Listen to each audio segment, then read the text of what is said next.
are going live, going live, going live, going live, and we're live, and we're live.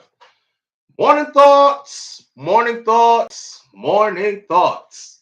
Shout out to the people going out to work this morning. Shout out to the people coming in from work this morning.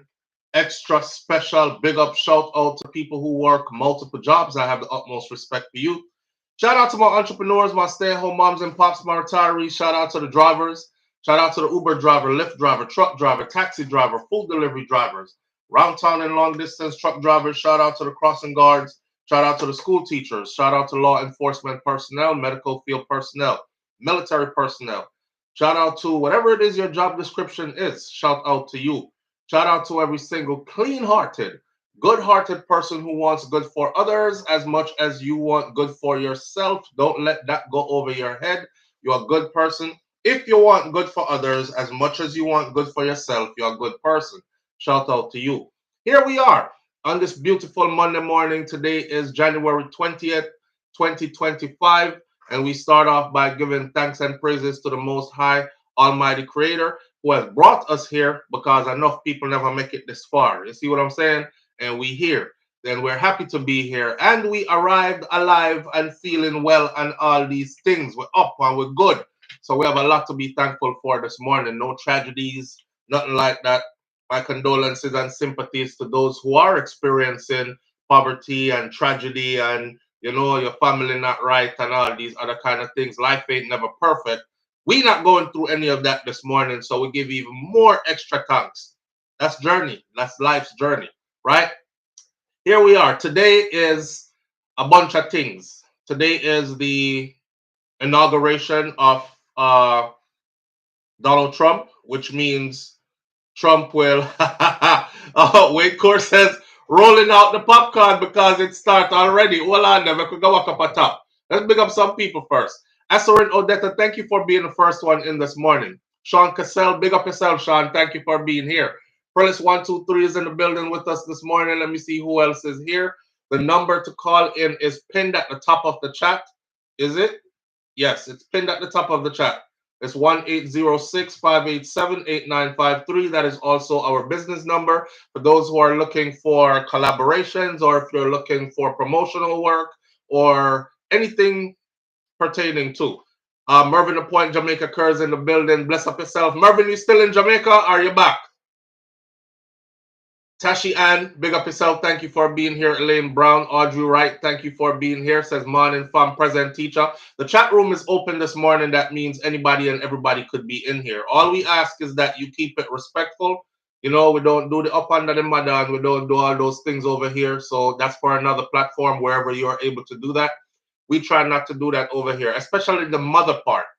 You can disagree and we can still be cool. We don't have to be enemies because we don't share the same views. And we definitely don't talk about each other's mother, because mothers are honored straight across the board. All right. It's just a thing that we do over here. So no mad at something, no cussing out, nothing.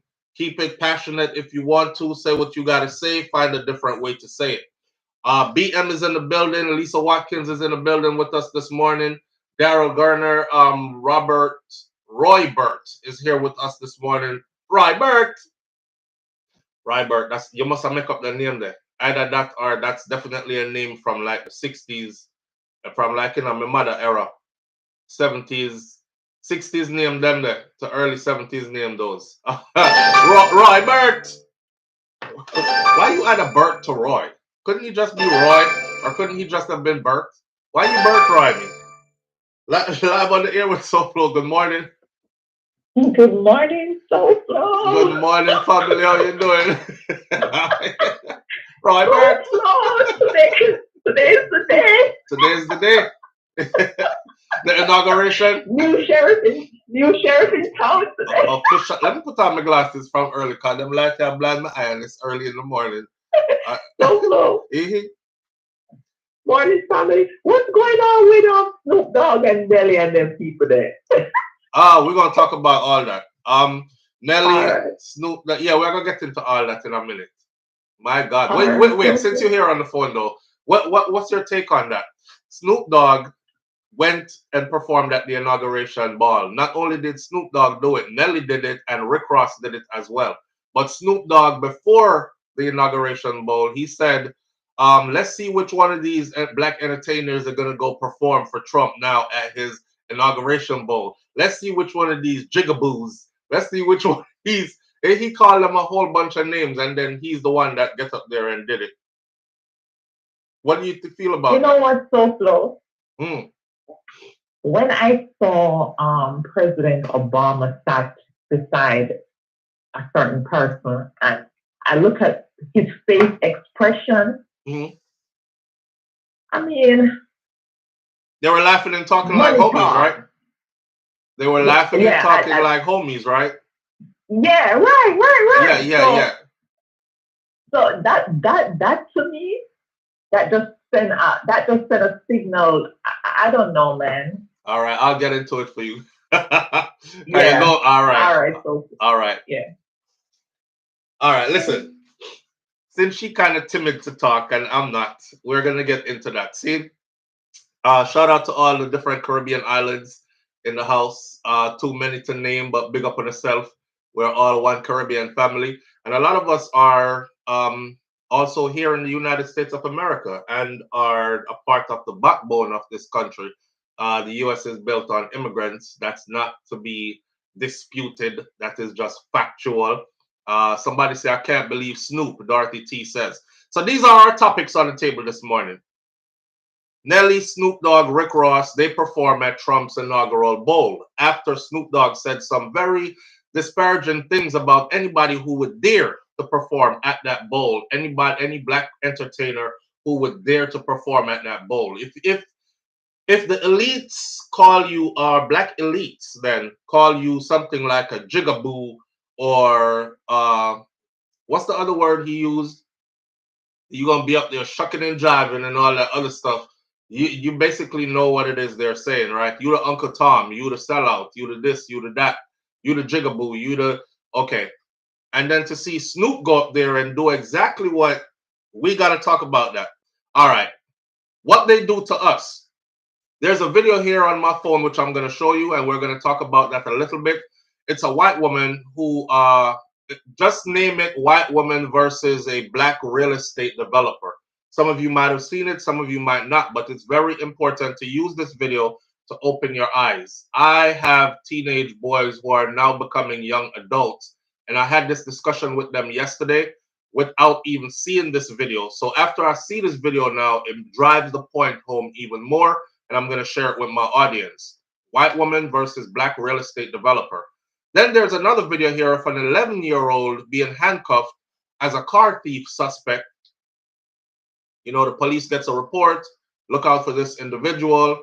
They went and grabbed the 11-year-old little girl who was playing outside with her friends. Handcuffed her, held her for identification, blah, blah, blah. We're going to talk about that as well. TikTok Limbo. TikTok was off, then TikTok was on. A lot of people were rejoicing that TikTok went off, and your rejoicing was cut short because it came right back on. And we're going to talk about the future of TikTok. We're going to talk about the impact of TikTok. We're going to talk about why some people are jealous and so on and so forth, or why some people were rejoicing rather, not jealous, and so on and so forth. All right. Marcus Garvey was pardoned. You know, they've been fighting for Marcus Garvey to get a pardon for the longest. Marcus Garvey just recently got pardoned. Joe Biden pardons Marcus Garvey on his way out the door. A presidential pardon, an executive pardon.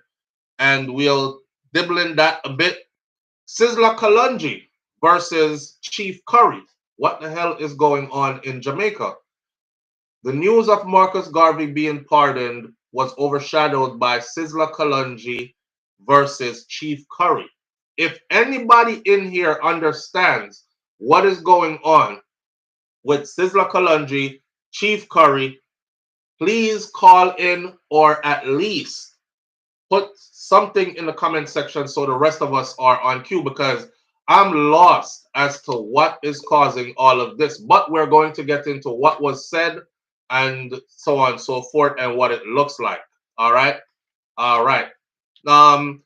Where we start out this morning, I feel like I just need to start at the top of the list and work it down, or just randomly go anywhere. But I will give you 60 seconds to choose where we start, and we'll take it from there. So the audience chooses. Let me sip my tea, which is not so hot, and you choose where we start. Do we start with Nelly, Snoop, and Rick Ross at the bowl? Do we start with the white woman versus the real estate developer? Do we start with the 11-year-old? Do we start with TikTok Limbo? Do we start with Marcus Garvey pardon? Do we start with Sizzla Kalonji versus Chief Currie? It is up to you. You have 60 seconds. Go. Remember, if you don't vote somebody, I can vote for you here. All right. Happy Inauguration Day, says Delicia Sparta. Happy Inauguration Day. It's not a holiday. It's more like Happy Martin Luther King Day, because school is out today. All right. Sizzla, everyone. Snoop, Marcus Garvey, Snoop. We have Sizzla, Snoop, Marcus Garvey, Snoop. Two Snoop. One Sizzla, one Marcus Garvey. Two Marcus Garvey, two Snoop. Okay, we are 15 seconds in. 17. Marcus Garvey, Marcus Garvey, Marcus Garvey. Okay, Marcus Garvey has gone a lead. LOL, 11-year-old Marcus Garvey, Marcus Garvey, Marcus Garvey, Marcus Garvey. One Chief Currie. All right, we have Snoop, Snoop, Snoop, Snoop. Four Snoops. Okay, Marcus Garvey, Marcus Garvey. Heavy on the Marcus Garvey. One person said TikTok. Them no business about TikTok again. Sad day for democracy, Dorothy T says. Snoop. Okay, we have 15 seconds to go. 1 minute long enough. But keep on tell people this. If you don't call me a 1 minute man, if my woman call me a one, you can do a lot of damage in 1 minute. But we're gonna talk about that another time. Imagine 1 minute straight though.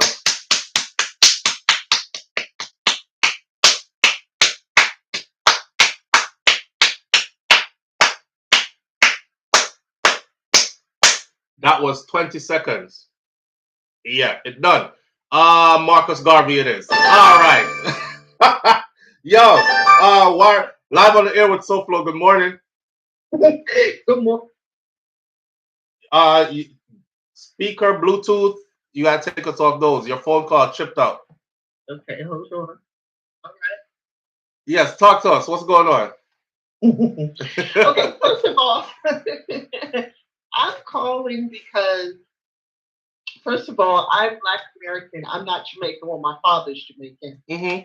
And I have some theories about why Snoop and others are performing. First of all, I'm only finding out about this the last couple of hours. I had no idea. I've been busy with my own life. Right.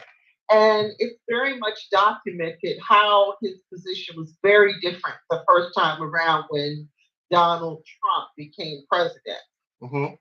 And what I'm thinking is a lot of these guys are gunning for pardons and other things for friends and looking for business deals and other things.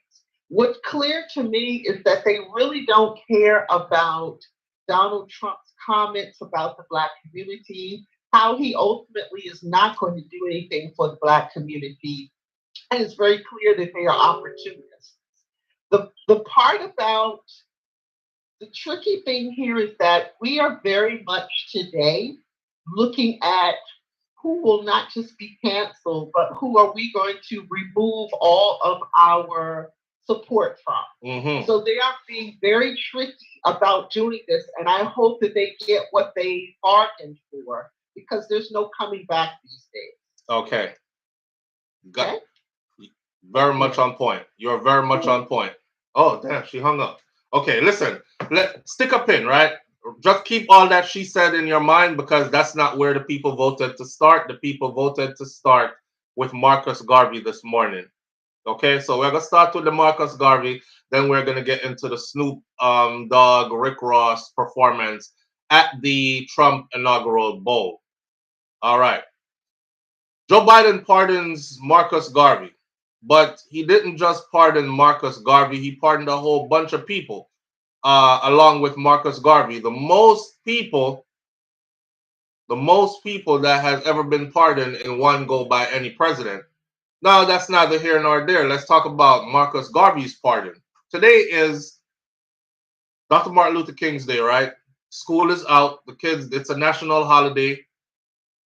Dr. Martin Luther King got all his accolades. You know, I always said, how come they gave Dr. Martin Luther King his accolades like that, even a national holiday, but Brother Malcolm X never got?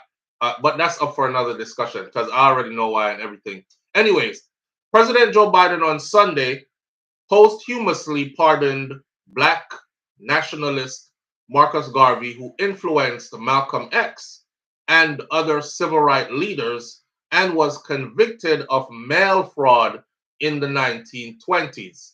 Congressional leaders had pushed for Biden to pardon Garvey, who lived from 1887 to 1940, with supporters arguing that Garvey's conviction was politically motivated and it was an effort to silence the increasing popular leader who spoke of racial pride. He did nothing wrong.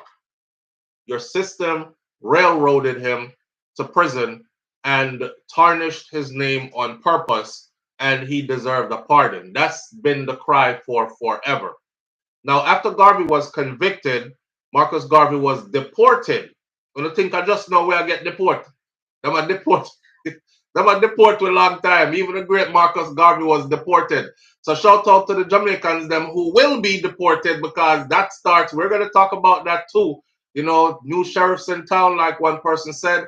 Donald Trump takes office today, is the inauguration officially, and he also said that mass deportation starts tomorrow morning, today really, because they will all go into effect, as in his people who he has picked are lined up and ready to go. The raids are ready to kick off tomorrow morning. They'll be snatching people. They already have people lined up ready to put on the plane already, right?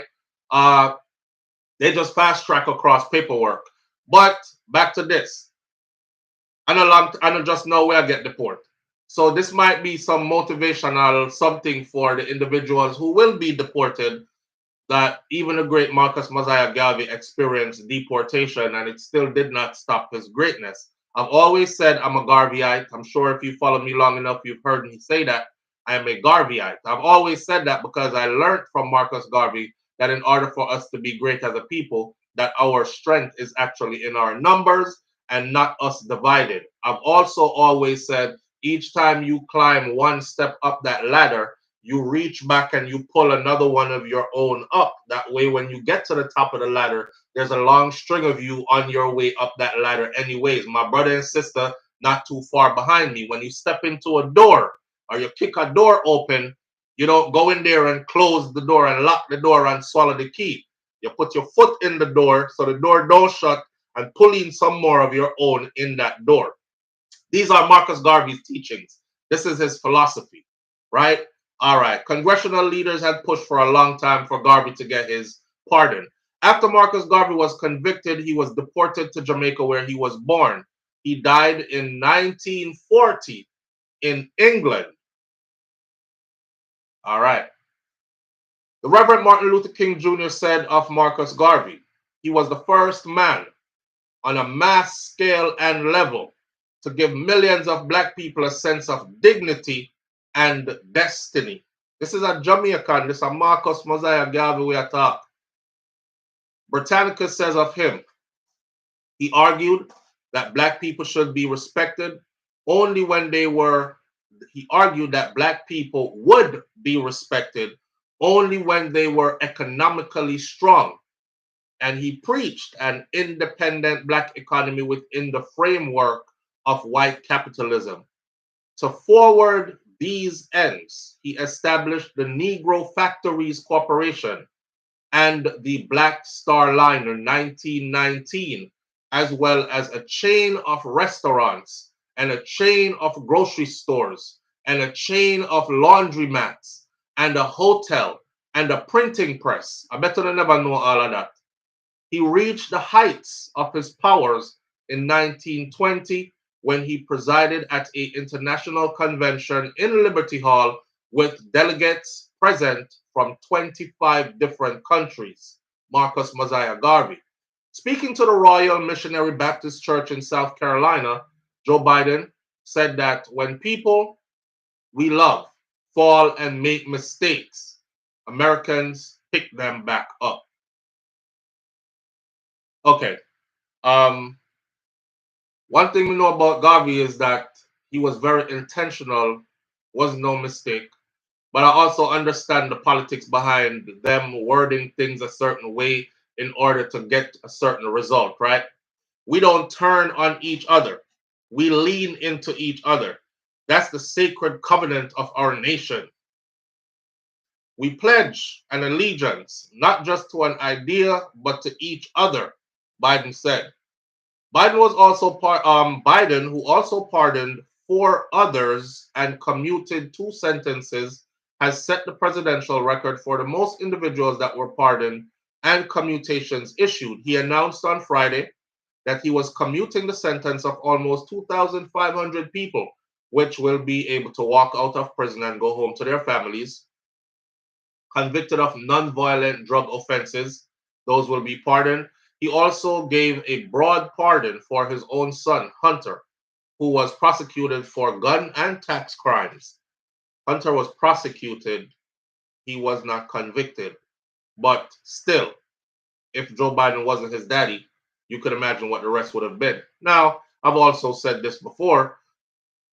I want to be in a position of power in life to where if anything happens to my children, I could step in and wave my power. I'm sorry, but that's just the way the world runs. If you look at how Jamaica is run, for example, police collar up Mr. Wang's son or Mr. Chin's son or, any one of the big names them on the island that you know. I could almost guarantee you every piece of dollar I have that youth is not going to go through the regular judicial system like everybody else. A phone call is made. Them say, "Oh, you have him, son? We are talking about Matalan, the big man. No, yes, yes, man. We are talking about Issa, Mister Is. Listen up, Lego the boy make him go him yard here. Yes, we sort this out later. Boom, out the door. Go on about your business. It's just the way how the world run. What I do find is a lot of people are, people don't feel too good about them things here but the problem is your people did not put in the work in order to make sure that you have those rights. So don't be mad at others who enjoy those privileges because their foreparents saw the future and saw the necessary to do what it took to make sure that they would enjoy those types of rights, right? Or those, are not even rights, are privileges, those types of privileges. Because we all are entitled to rights, but some people are denied their rights because they're not connected to anybody. Some people are denied these privileges, and then others are given them unfairly in most of our eyes. But it's just because our parents, our foreparents, didn't lay the groundwork and the foundation for us to be called, worthy of those. Anyhow, back to this. I honestly, it's been 100 and something years waiting for this Marcus Garvey pardon. There is a brother who walk all across Jamaica, and him say, "Ma walk until Marcus Garvey get pardoned." Him can't stop walk now. Him can't stop walk now, cause now Garvey get him pardoned. What does this mean though, in the grand scheme of things? Because, as far as I've seen, majority of today's generation, they know nothing of Marcus Garvey. So what does it mean today? It's the people like me who have studied Marcus Garvey that means something, but it's still in the grand scheme of things means nothing. You know, death has no part with living. In other words, Marcus Garvey came, he lived, he did it big, he set a precedence, he set examples, and then he left just like all of us will leave, and he's gone. And nothing you say now will affect him beyond the grave. So this pardon or not pardon, and then look at who the pardon is coming from, and look at who we were begging to pardon. In my mind, Garvey never do nothing wrong, so me never have to worry about if him deserve a pardon or not.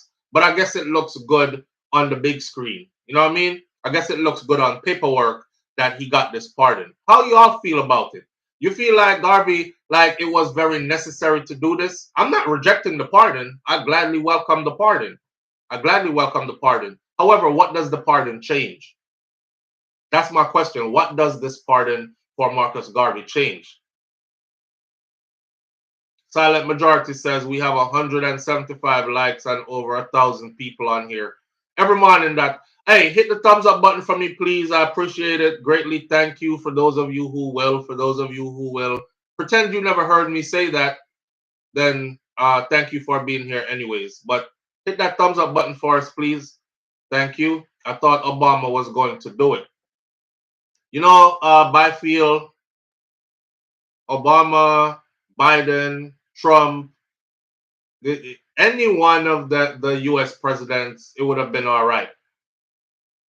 For Obama to have done it, I think it would have been more along the lines of, oh, is a black dude looking out for another black dude. You see what I'm saying? Like a lot of people said, Obama didn't do nothing for black people. They're kind of slow. It was impossible for President Obama, who, although he is biracial, recognized as black, would have gone into office and start putting legislations in place, laws in place, and saying, this is for black people. This is for black people only. Y'all see the climate of the United States of America? This is for black people. This is for black people only. That would have never worked. So the things that President Obama did, he did it for the most underserved, disparaged communities, which largely entails the black people. Black people still don't see it that way. A lot of them, because it didn't have a bow on it that said black people. Right? Now back to this. It's neither here nor there. It's Charlotte's Law says it's symbolic because we already, hold on there. Let me see this comment. Good morning, Charlotte. It's symbolic. We already have him in as our hero. P.S. America is not the world. Absolutely. And Marcus Garvey is Jamaica's first national hero. Right. Marcus Garvey is Jamaica's first national hero. So we've been begging for this pardon for like forever.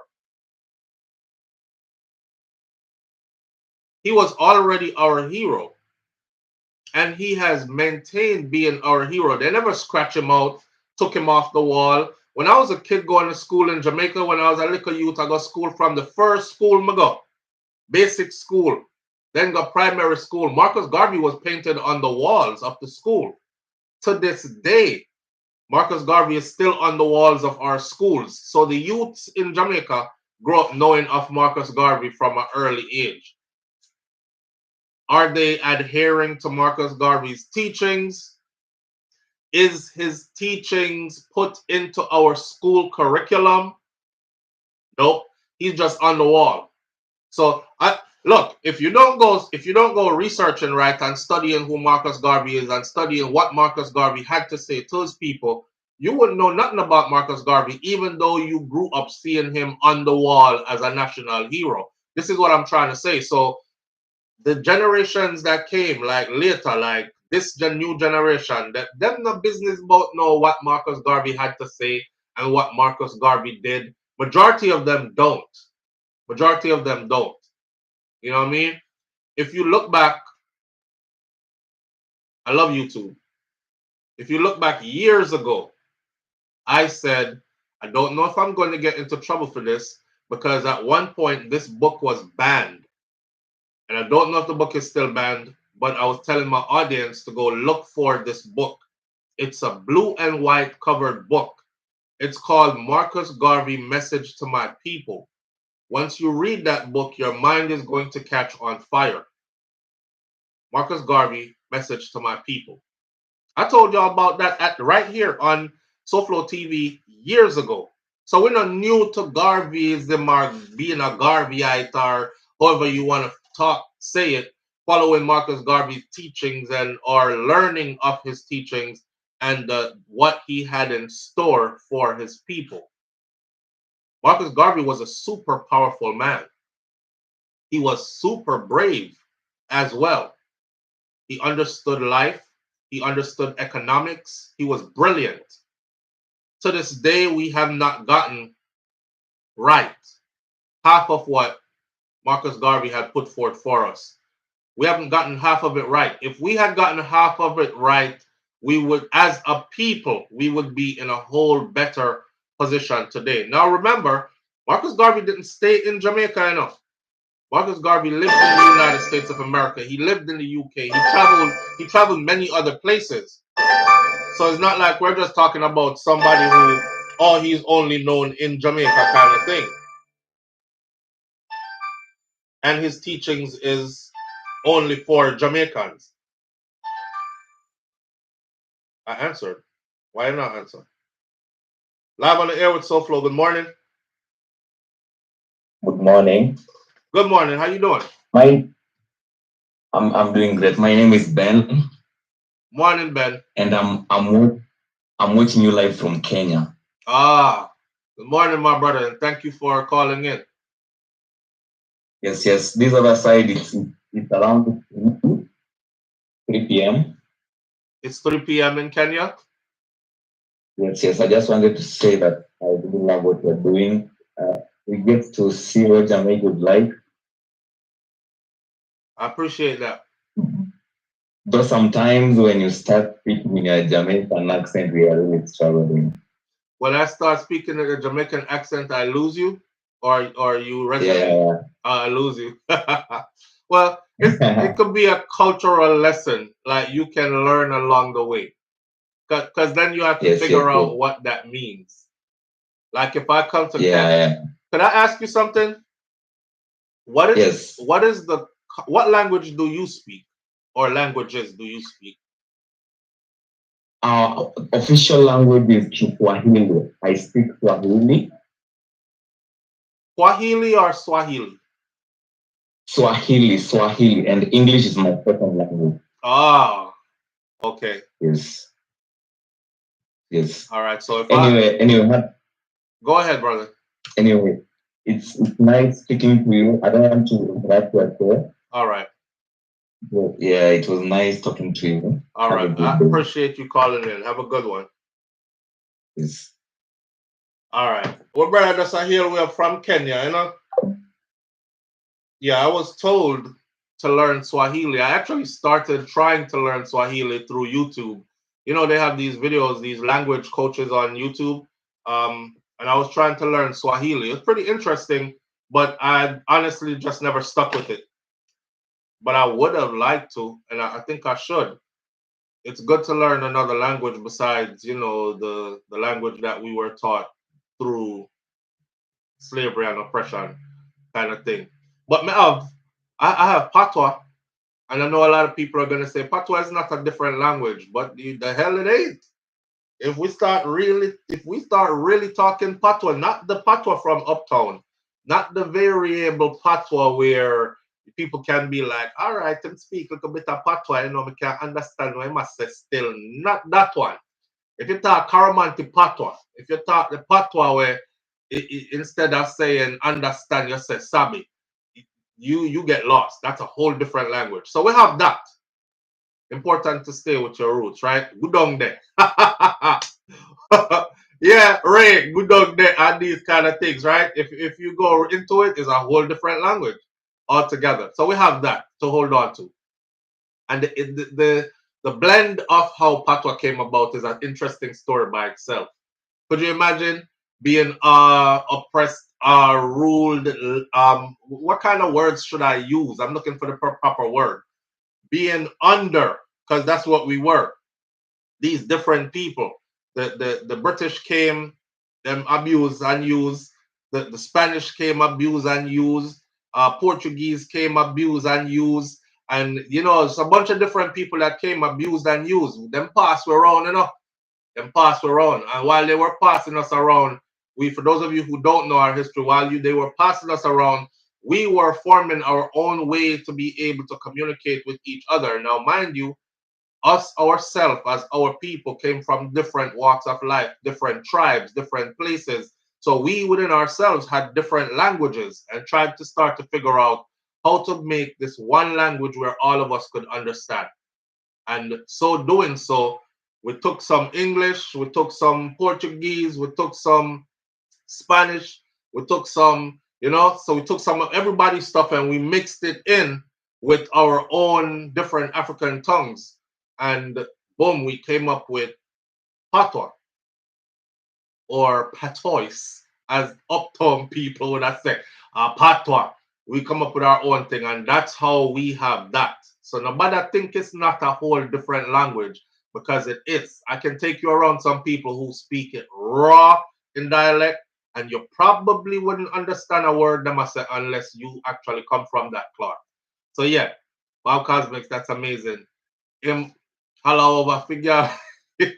It's not a great morning this Monday, a cold, a snow morning here in Brooklyn, New York. Big up my Brooklyn family, big up my New York family. Funny story real quick, because I'm going to get off of the Marcus Garvey thing. Let's finish the Marcus Garvey thing, then we'll tell you the story, and then we go into our next topic. All right, here's my take on Marcus Garvey. It's important for each one of us to go and read up on what Marcus Garvey's philosophies were and what he had put forth for us.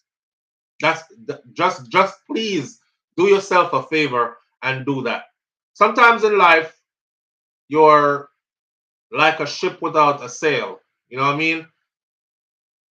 That his philosophies gave me direction, so to speak. Now, that's not to take away from Miss Ruby and Mas Clevey and their teachings. That's not to take away from my mother's and my father's teachings.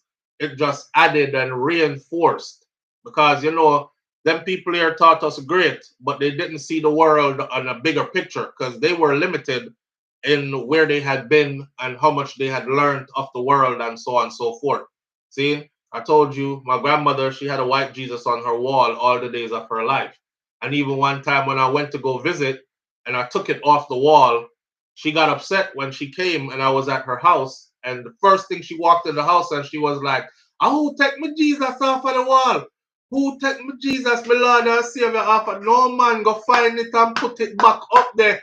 So I had to go take the picture and put it back up there. And me and her had a conversation. And even though my grandmother was able to say, "Why them white people that they treated us bad back in the day, back in the times of slavery and all this," even though she was able to say that, she still had a picture of a white man on her wall that she revered as God, as Lord and Savior. So Marcus Garvey took us beyond that. You understand? So it's very important for you to go understand Marcus Garvey's teachings and philosophies, because it wasn't just about black and white for him. For him, it was more about self-pride. He, without self-confidence, is twice defeated in the race of life. You have to first be confident in the things you're doing. Those are all Marcus Garvey teachings. If you don't have no confidence, you lose already. Anything you're doing, Marcus Garvey taught elocution. He taught how to speak. He said, speak from here, not from up in your nose hole, not from, and he said, if you're going to speak in front of a lot of people, make sure you have a robust meal, preferably not one that will have you lazy after you're done, but you will want to have like eggs. And so he taught a lot. I can't take this morning to just explain all his teachings to you. I can just point you in a direction. Grab any Marcus Garvey teachings and start reading, and you will see he understood finances. He understood the importance of economics and keeping our money in our community and among ourselves, and how it would empower us as a people. And if we didn't do it, what we would become, which is what you see before us today. We're mostly consumers. We're not producers, and therefore we are not ahead. But those who are the producers are ahead, because they wait on us, the consumers, and we work hard and then take all our earnings and go spend it to them to get the trinkets that they produce. Garvey was way ahead of his time, if you ask me. He was on time back then, and he is still way ahead of his time today and still on time today. So we'll close off the Marcus Garvey segment like this. We welcome the pardon. I don't really see the necessity of it, but I know that there are a lot of people who do. So with that said, we ain't going to reject it. We're not going to reject it. We're going to take it for what it is, right? All right. Oh, Black Star Line. See, now Kataja Empress, I'm going to make me talk all morning about God, because this is one of the reasons why I had actually separated from the Rastafari movement. I separated from the Rastafari movement because when I got in, I realized that there were a lot of guys with this big beard, plait up, all them chin locks up, and them a talk about back to Africa this and back to Africa that, but none of them was making no moves.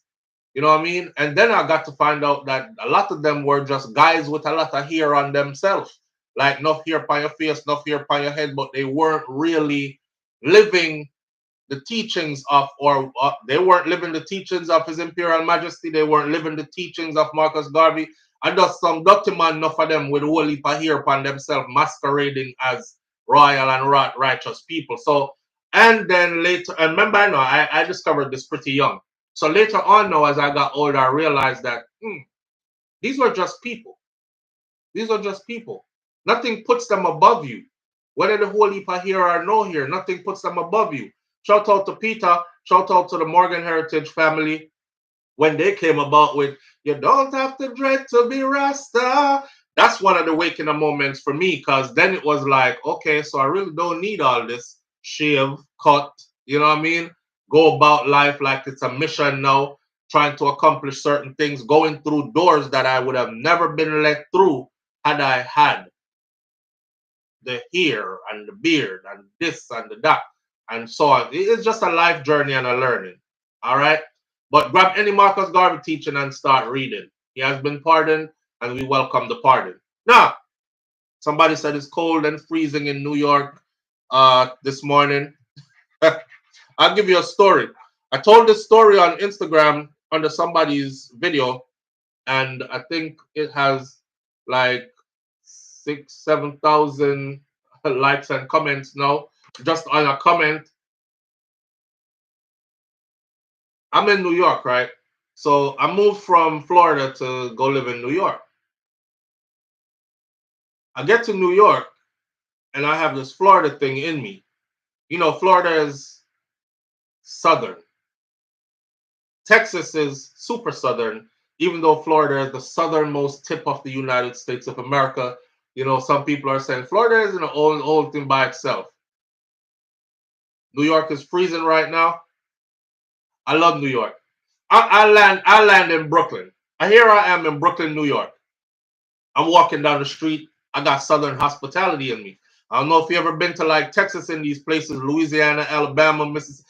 I be thinking they trying to like sweep me up so they can lynch me or something.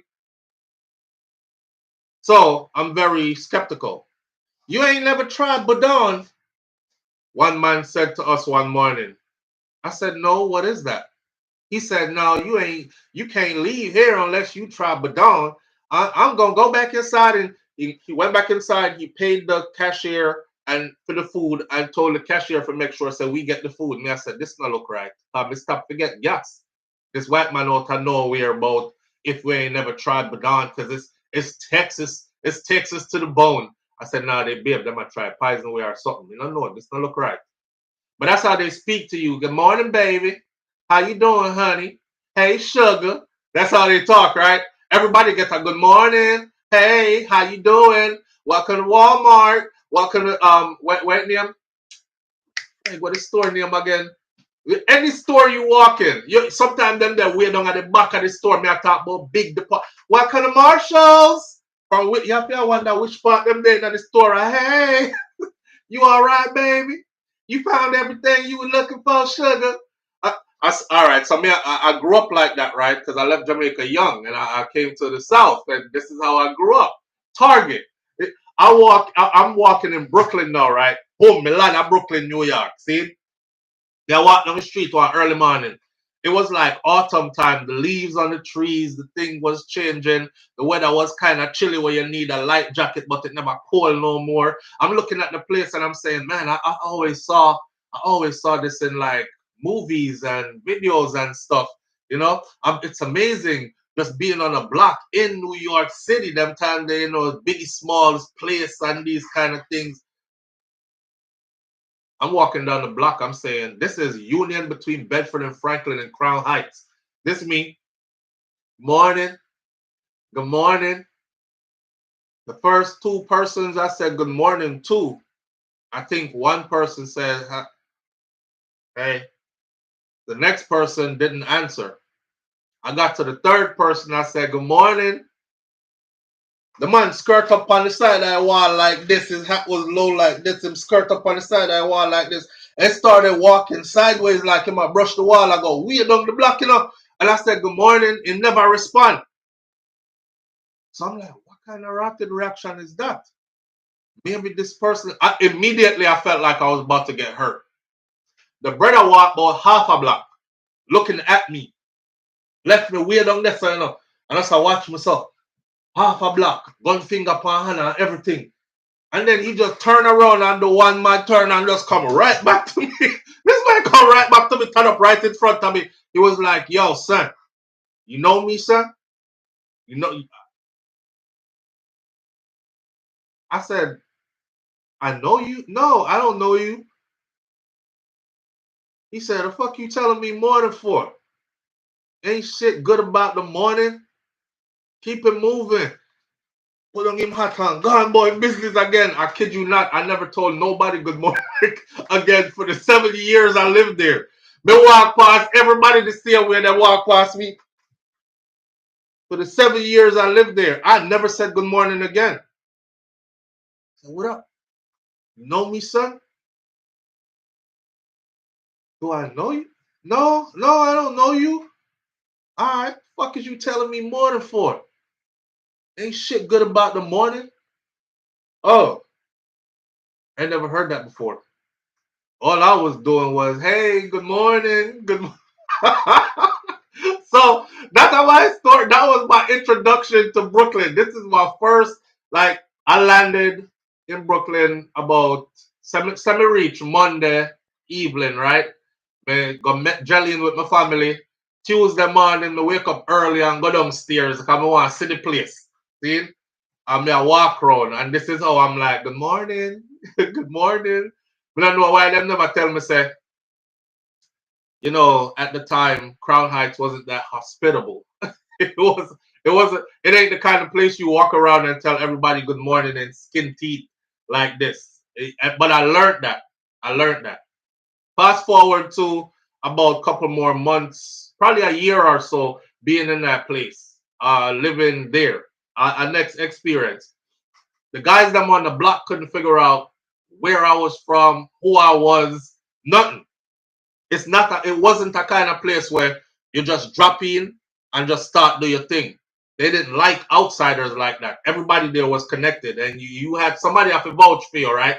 So they knew what family I belonged to, but you know, typical New York settings, a bunch of family living in one apartment and these kind of things. But and you know, you go out on the fire escape, you sit down, you watch the block. So they knew what family I belonged to. Them can't see me on the fire escape, them see me and move with my family. But they didn't know what I was about. All they knew is this nigga ain't from here. He from out of town. We don't know where he from. We don't know what he trying to do.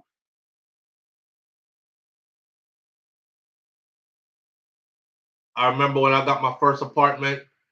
This is how I met my first wife, you know. We get my first apartment and stuff. Come here, so I can't live with my family because I be a woman in the house. So we get my first little apartment and things. See? Shock up, we're gonna shock up now. You know, woman similar like me off and thing and Ray. And alright, boom, get my first little apartment. I'm walking down the block one day, and I hear somebody say,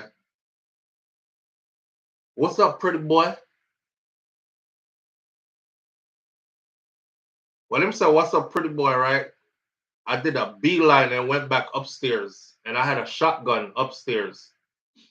And I load the shotgun and put it in a duffel bag, an army bag, because I shopped at the surplus store.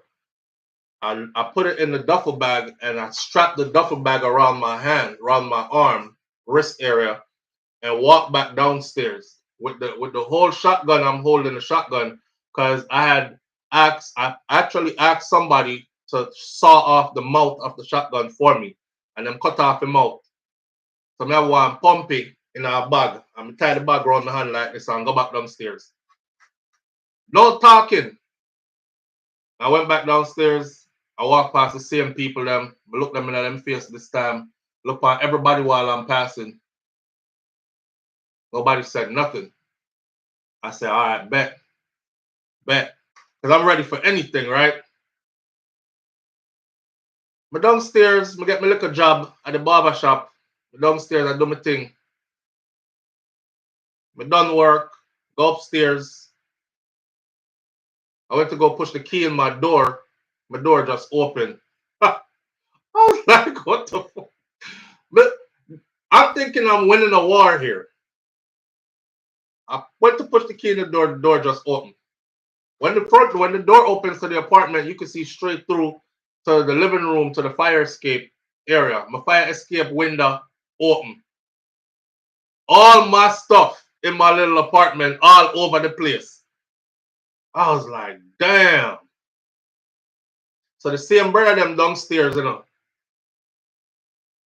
just lay with me, waited till I left, broke into my apartment, mash up the place, and left. I didn't even miss anything because they didn't take anything. They broke in there. I never have nothing for them to take anyway.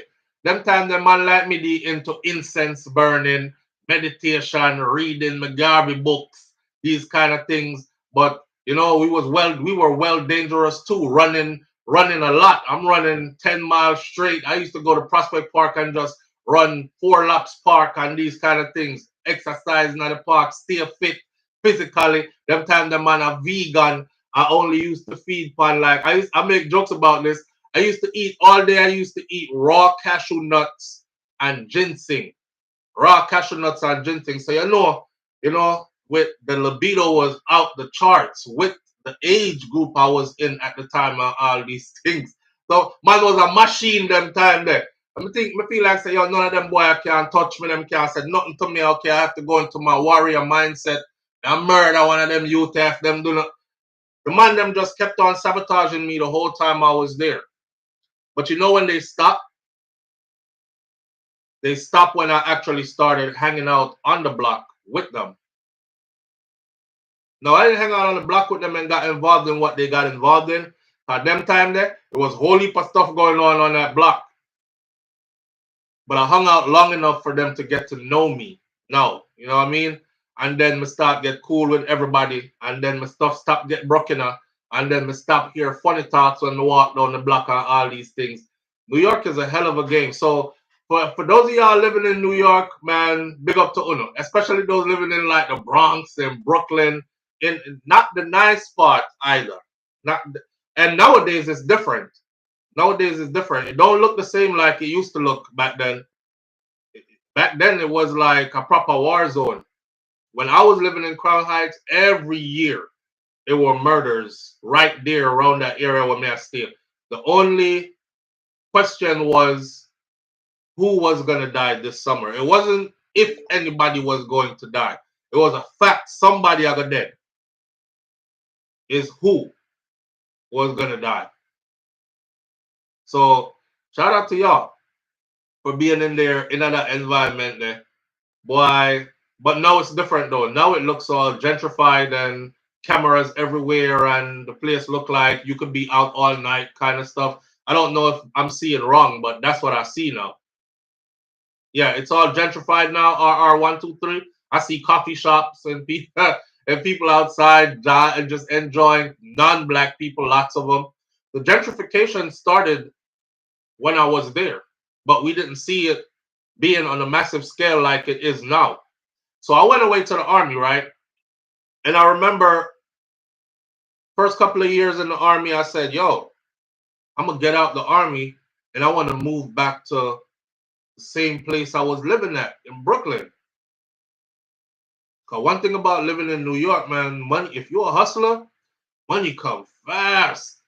I'm talking about if you are a hustler, money comes fast. I used to be in a barbershop and young kids, of course, they weren't doing illegal stuff, but young kids like the young boosters in them, you talking about like a 14-year-old that coming out of barbershop him kind of like this big. And don't play with him neither because he got all the 50s. This the 50s and 100s dread right here.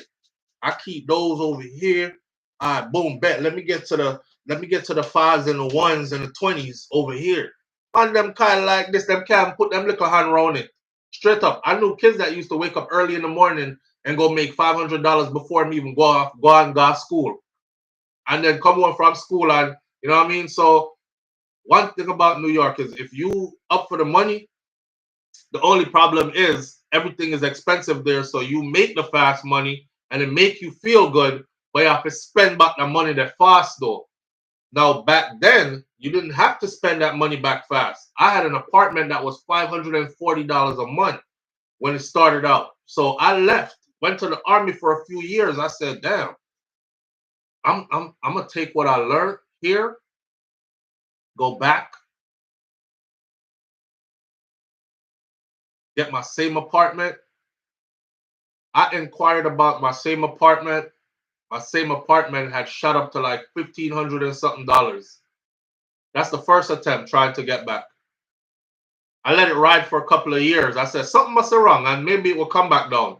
I tried again, a couple more years in the army. I'm checking in from overseas. That apartment was at 2,500 and something. A one bedroom, you know, that I used to pay $540 for, or $590, something like that. 540, 590. It was five something and it was under $600. I remember that.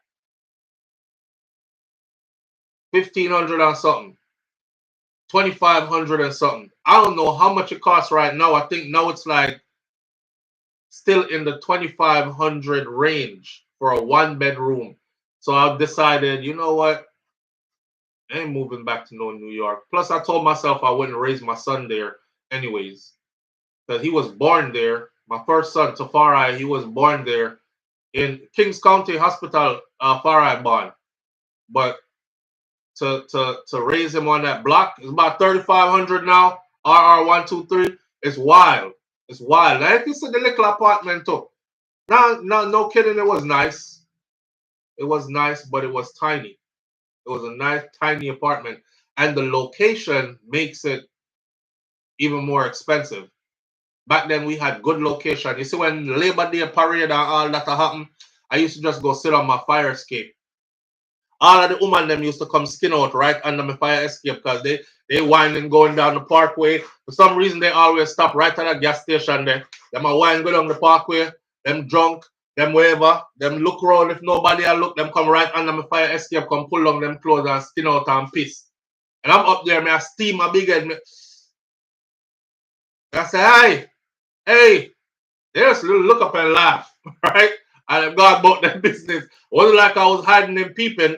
You stay on that balcony, on that fire escape, you see everything. You see everything. You used to make mad money from that fire escape too. That's a whole nother story, especially when the Labor Day parade something come around. It's off Eastern Parkway. Prime location. See? Boy, can't afford them apartment there no more. For how much that apartment costs now, you could get a beautiful home in South Florida for half of that money. That's where it's at. Real concrete jungle dirty tea. And everybody has to be on their guard and you can't be too friendly. And you better know when not to smile or who to smile at. You better know where not to go to. I remember the guys them used to like the girls them in a Philly area. So brother step off of a train. Friend, you step off of the train, you have adversaries and foes, friend. Man, I ask you where you from? Who you coming over here to see? The last I'm about to go see Crystal. Crystal on Bedford. Man, get your ass back on the train and get the fuck up out of here. Yo. Oh, girl, not. What? Might not get run away. Yo, so the girls that used to be telling us, they like, y'all need to chill, yo. Y'all need to chill. I met this dude in Manhattan today, and he's saying he coming to pick me up, and we about to go out on a date or whatever. And then when I tell him where I'm from, he like, nah, that's all right. You gonna have to meet me. You gonna have to come meet me. Them couldn't even come look which gal. I couldn't even look no gal in the area, brother. You see, you meet a girl around. So, y'all better ask her, Crown Heights? Like, yeah, don't president? Yeah, check this out, right? You gonna have to meet me at 42nd. Yeah, meet me uptown, babes. We don't come around there, so this is the area that I lived in. Okay, boy, it was crazy. And the girls around there, they had to grow up strong too, man. Man, we'll definitely draw them around corner. I gotta show them banana. Enough of them willing to go around the corner and go get banana shown too. It was just a wild. The fact that those things don't exist no more like it did back then makes it like I collected that piece of history, lived through it, and can tell it now as story for people who never did. You know what I mean? The girls used to summertime. You know how wintertime everybody wrapped up. You wrap up in their clothes and stuff, and everybody move fast in that wintertime. You know, you get from your apartment to the train to your business, and then from your business back to the train to your apartment. You ain't saying nothing to nobody. It's brick out here. It's cold. I'm trying to get inside. Oh, conversation short. Even if you know somebody, it's yo, what up, B? Everything good? I bet, yo, I'm heading inside, son. All right, I'll see you later. Gone. Inside, right? Summertime come, and the weather feel good. Everybody in New York stripped down, music, string up, you know, barbecue on the block, bus fire hydrant, be a party. If in a party on your block is party on the block over or 2 blocks down, yo, they having a block party over on President. You going? I'm gonna be over there in a minute. You know what I mean? It was just that environment there. The girls them used to be out, you know, them little, you know, sexy top, belly skinner show, back show, everything. Like a bathing suit top and them little pum pum shots. The brother them, they outside working out. It was like alpha packs. Okay, you have to be alpha to be in these packs. Alpha pack, man, do chin ups and pull ups off of the stoplight, the lights, the traffic lights and whatnot, and we busting out push ups. Up, down, clap, up, down, clap, up. Everybody brolic, everybody body cut up and fit, and man can pick you up and drop it on your head for real and these kind of things. And we slap boxing, everybody up in know for box and these kind of things. You watching the environment, them girls come through, she don't want nobody from over there. So you have one dude that try to catch her now. They real aggressive. Them coming like Jamaica. You know, hey, come here now. And draw for the girl them, so the girls and be like, the fuck with me? Why you touching me? Douche! Bucket of water, she wet. They used to stand up there with like 10 buckets of water, you know. I never forget, man, the first summer I'm out there. This is all nostalgic. The first summer I'm out there, man, I said, why the brother them have all them big bucket there? You know the big white bucket them where we have at Jamaica, we used to carry water power, we had on them something there. They have like 10 of them line up. This is one, let me see, Tony's, then you have the dollar store, and then boom, down and the pharmacy. 3 stores away from going down into the train station. These girls trying to make it to the train station dry. A man grab off of them, yo, what's up? And shorty like, man, get the fuck on. Why you touching me? Don't be touching me. Douche. 1 bucket of water. She like, oh, I can't stand y'all. And she wet enough from head to toe. So the rest of girls that will come now, you'll see them skirt go right across the street and run and come back across the street to go down at the train station. They not passing on this side, right? Yo, it's wild. But shout out to Brooklyn. And shout out to everybody in Brooklyn. Shout out to the people them who know when Brooklyn was like that. Cause a lot of bad stuff was going on, but it was a lot of nice stuff going on too. Like you couldn't come on the block and touch nobody on the block if you wasn't from the block. If you wasn't from that area, you don't take the train, jump off in somebody's neighborhood and think you about to go over there and do nobody nothing because you're not making it out. It was like that. Yeah. So and everybody, all police, they have problem. Cause police call up one person. That's one thing I love about them too. They used to be out there in front of police, like, what you holding him up like that for? Yo, we seeing everything. Get your hand off his neck, yo. He ain't doing nothing. He is not resisting arrest. Stop acting like, stop trying to escalate the situation. Conduct the arrest the way you're supposed to do it by the books. We watching you. You use a pussy. They be all up in that police face. You use a pussy. Take your badge off. Take your gun down. Put your gun down. Right now, beat your ass. Them used to, they will go all out for each other. And I love that about them. On that, if you from that block and everybody know you on that block, you safe. You safe. I used to feel safe as hell. It went from where I was paro, just getting there, couldn't tell nobody morning. But yo, you know me, son? Fuck you telling me morning for? Ain't shit good about the morning. It went from that to me, just feeling safe as hell being on that block. Know everybody on the block at this point, right? I was Dread from the barbershop. Shout out to Vernon is here, union between Bedford and Franklin Ave. He's still there, right? And it went from that to Dread from the barbershop, Dread that worked down at Vernon's, and just feel safe in that area. Once I got off that train, I used to feel uncomfortable leaving the area, like to go Manhattan or go anywhere else. I couldn't wait to get back to Brooklyn. I get off that train, it's like, yo, roll up, chill. It's good. We gonna be here all morning. Nah. Brickhouse D says my young years growing up in New York City was the best days apart from Jamaica. Barsta says Canada feels like below 20 today. My God. Y'all can have all that. Y'all can have all that. Florida is back warm. Yesterday I was outside. We do some yard work and cut grass and clean pool and them something there.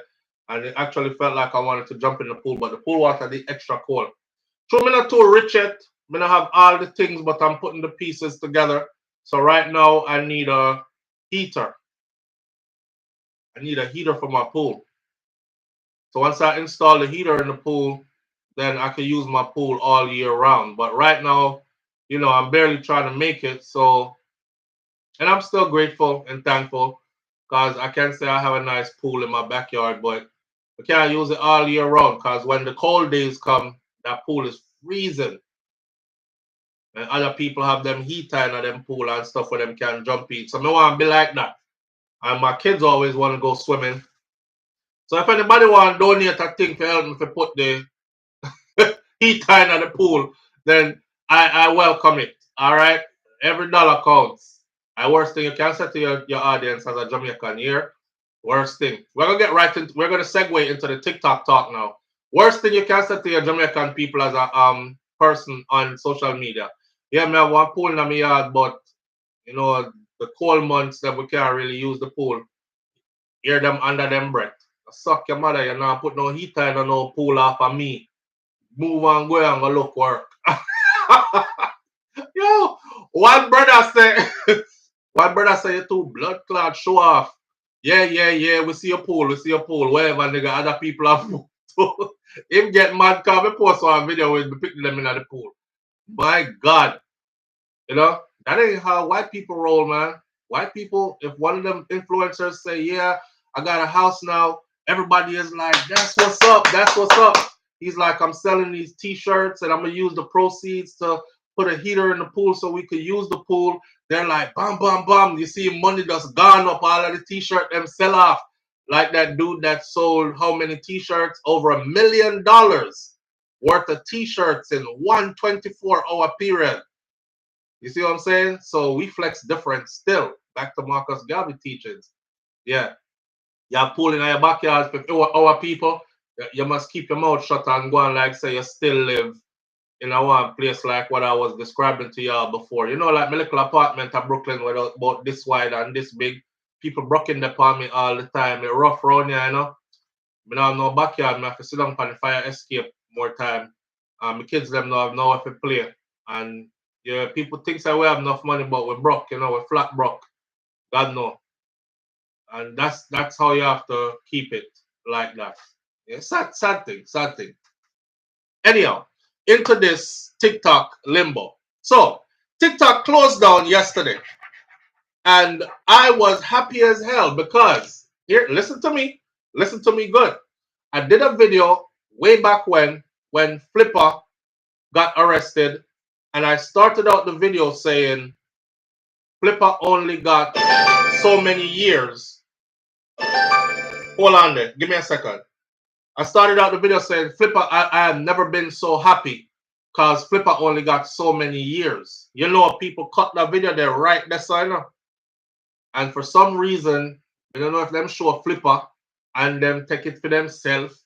Move your dirty, nasty, bad mind. You're happy because the boss gone to prison, but you can't flex like Flipper. And Flipper always got more money than you. You know what my sentence said? My sentence said I'd never been so happy to see somebody get time because Flipper was facing way more time. So the little bit of time with them game, but we all knew he was gonna get time. So the little bit of time them game, I'm happy to say that them game instead of the whole heap of time that he was originally facing. That was my whole statement. Them clip it right when me say, I ain't never been so happy to see somebody get time because boom. Oh, your bad mind, bumble, you this, you that. I mean, I don't know if that's why you can see when things change because people like I'll flip at them now. I reach out to them don't even answer back. Or and you know when somebody see your comment or they see your message, but them just don't answer. But him answer to people who have way less for a platform than for me. And but here's my thing. I'm gonna say this before I go into the TikTok something. If you're not too bright, not too intelligent, then understand. Anybody can tell you anything about a person. Me, I'm super transparent. So if anybody ever have a problem with me or something you thought I said, my number is always 1-806-587-8953. Be a man and call it. I say, yo, SouFLo, let's see a video with you. I said this, where that boat. And we could chop it up like real men, right? What them choose to do instead, and I'm not just saying that's what he did, because he ain't the only one. What they choose to do instead is that you know when somebody really don't like you already, people that don't like you already will believe anything that they're told about you because they already didn't like you. Yeah, man, I know say I posted for a long time, man. Yeah, and that's why, you know what I mean? But genuine people will be like, nah, let me call this man and find out what this about, right? I'm one of them kind of people that I don't see nobody above me. I don't see nobody beneath me. I'll call you straight. I don't have no problem calling you. You just another man. I don't care who you are. So I'll call you straight or I'll send a straight message and you could straight reply back. Them man are dodge you, act like them not see you. I know you see me. You have to see me. You have to see a lady met me in the airport and said, I know you know me. You got to know me. Me and my wife went and looked up who she was and she had 12 subscribers. And she was convinced that we have to know who she is. Oh, big up yourself, lady. Anyways, yeah. So on this TikTok thing now, TikTok went out. People were celebrating. I was happy when I woke up in the morning and TikTok was gone for a second. Walk with my conversation. I already did a video where I said I don't support the ban of TikTok. Okay? So don't splice my thing. I'm going to try to use it. I was celebrating because I have a son who is 16 years old, who's about to be 17, he is a high football prospect, a big boy. But he spends a lot of time on his phone. So in my mind, as his father trying to direct him, I'm like, you need to be in the gym, you need to work out, you need to eat properly, you need to get a lot of sleep. But find out that the boy lay down at night time on him phone, just step on TikTok for hours. 9 o'clock at your bedtime, boy, so you can wake up on time, refreshed, and go to school and all these things. At his school, they work him out in the morning before he goes to classes. This man up on him phone all midnight, 1 o'clock in the morning, all these things, right? So when TikTok was banned, when me wake up in the morning now, guess what them get up and do?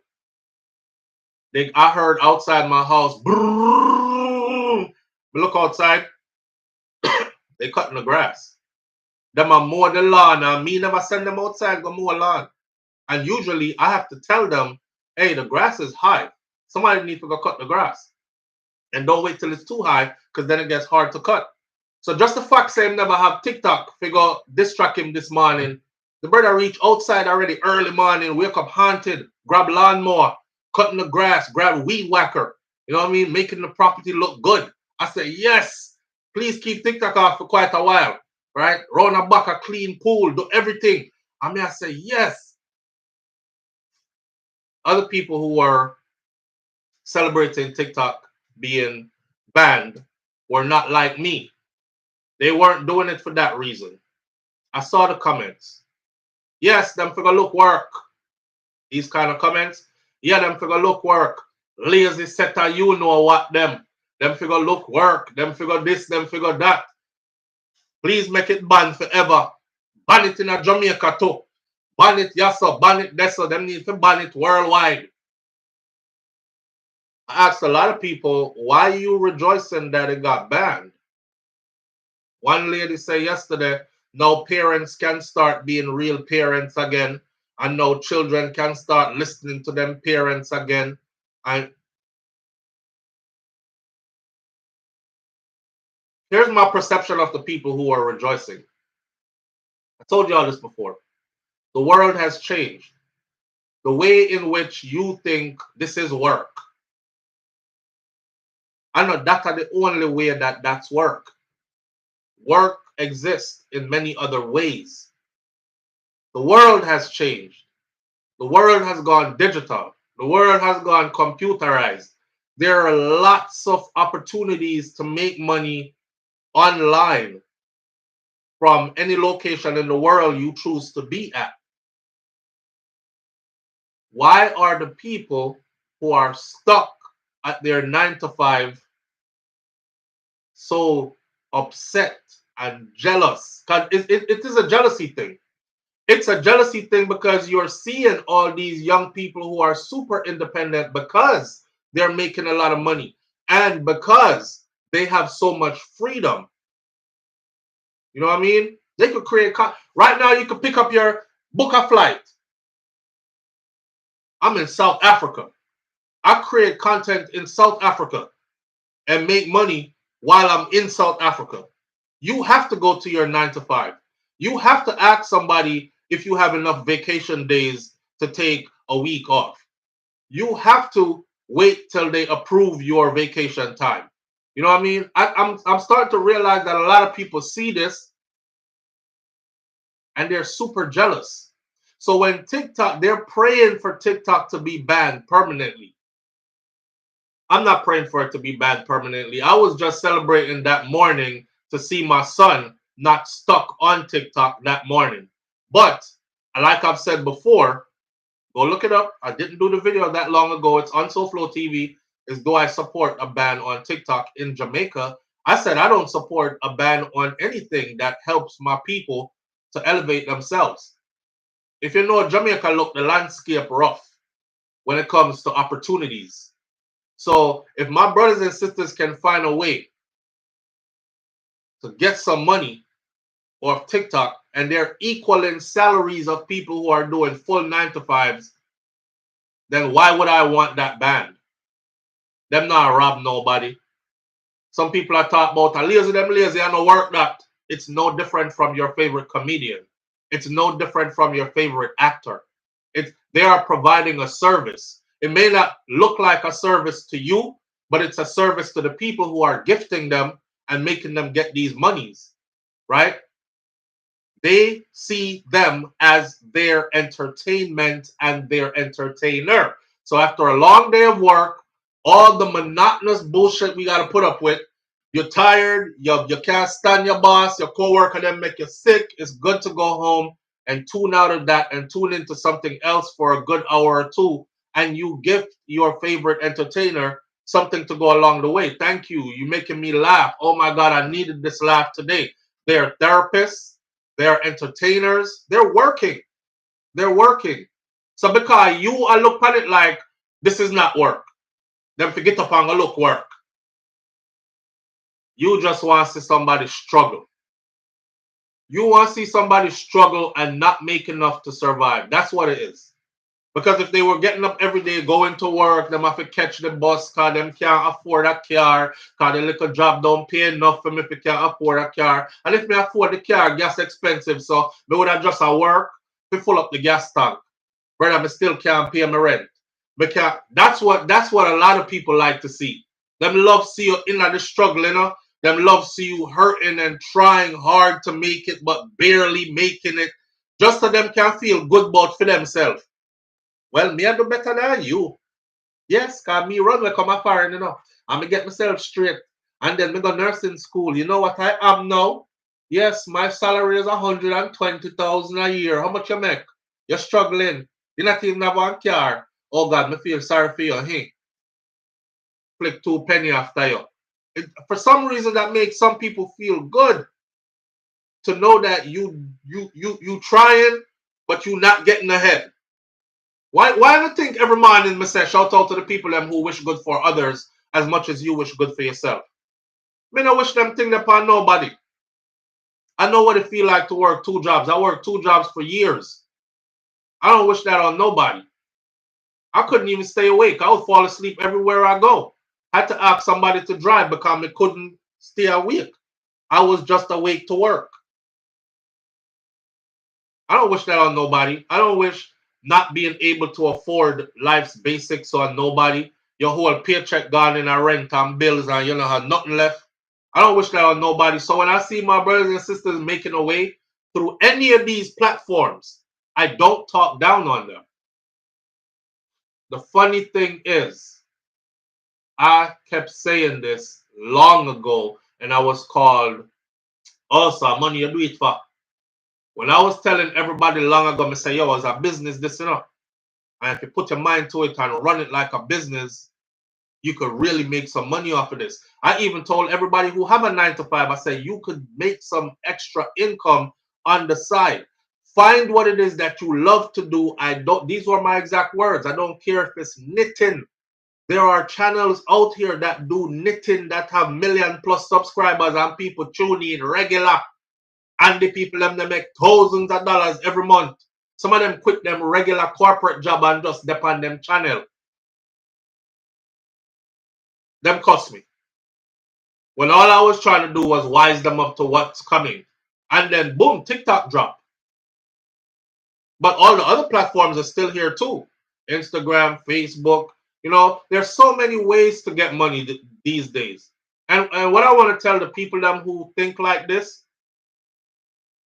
because some of you hide behind this right here. Good, them for ban it. Now the criminal them in Jamaica, them can't take the money by gun and go on like them a bad man and this. That's a minute number.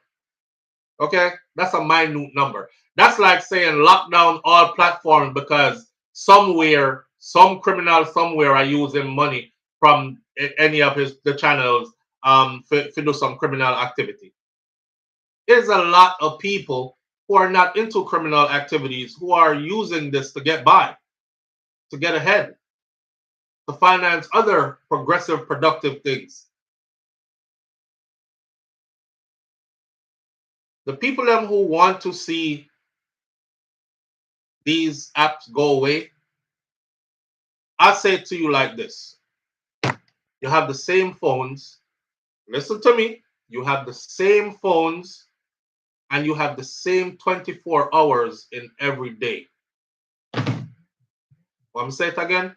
You have the same phones and you have the same 24 hours in every day. If you don't think a phone them I use, the store sell the same camera them. That's available to you too. And you have the same 24 hours in every day. And nobody's stopping you from doing it too. So instead of hating and being jealous and disguising it as, oh, I just want the world to be a better place, pick up your phone and be authentic and build your platform and something might happen for you. Now, I must tell you this. I know everybody are going to be successful with it and it takes a lot of work. That's what this is where if you don't think it's work, do it. Them figure look work. Okay. If you don't think it's work, do it. Build a successful platform frivolously. Let me see it. Me want to see it. It take whole heap of work. Whole heap of work that most people aren't willing to do, actually. Are you willing to stay up for 24 hours straight? No. Most people are like, no, me love my sleep. Want to go on my bed. Are you willing to stay up for 24 hours straight? Are you willing to stay up for 48 hours straight? Lovely Aneka. Lovely Aneka is in the building. My fellow content creator sister right there. Hit Lovely Aneka. Her name is in gray. Hit Lovely Aneka. Go over there. No hit her, no. Just, you know, yeah. Fanfare thing. Go over there and subscribe and share the love. Look, it's a lot of work, man. It's a lot of work. So when you say when our people then build a little platform and thing I take off for them, please believe me. Just like how you skip and you're like, hey, I don't want to see that movie there. I don't like that actor. It's the same thing that applies. You might not like their brand of entertainment. You might not like their comedy. You know, me, I'm not a person who is into the mix up and the cuss and the something, so I skip past all that. But do I want them to be banned, a platform where they can't do nothing there, they have to go look something else? No. Obviously there are a set of people there for it. It's no different from watching Real Housewives of Atlanta. It's no different from watching what the one name what Spice did depend with them fling juice after each other and fight, and it's no different. Live on the air with SouFLo. Good morning. Morning, SouFLo. Morning, family. What going? I'm good. I'm gonna keep it short. All right. Some of these people are forgetting that we had COVID and that we were in lockdown for 2 years. And a lot of people had to be creative and come up with other ways to make income because we were on lockdown, and a lot of us lost our jobs or couldn't go to work. Facts. So Facts. TikTok became the place where people went to make income. Yes. Along with the other platforms, but absolutely. Right. That's all I have to say. All right. Looking at you. All right, manners. And that was Marie's Message 411 TV, and she is on YouTube as well. You can also go check out Marie's Message 411 TV. I mean, she does more than social media. You know, she's a nurse, plus she does other platforms and stuff, music. But you can check her out also on But yeah, man, back on YouTube, Marie's Message 411 TV. But what I'm saying is, I can sense the jealousy, but we know how to hide jealousy and make it look like we're trying to save humanity and do something good when our intentions are bad. People, just be careful you don't become one of those people. You understand? Be careful. The worst part is when people have to go to their traditional jobs and them see you don't move a muscle and them find out you make way more than them, then the jealousy brews and steams.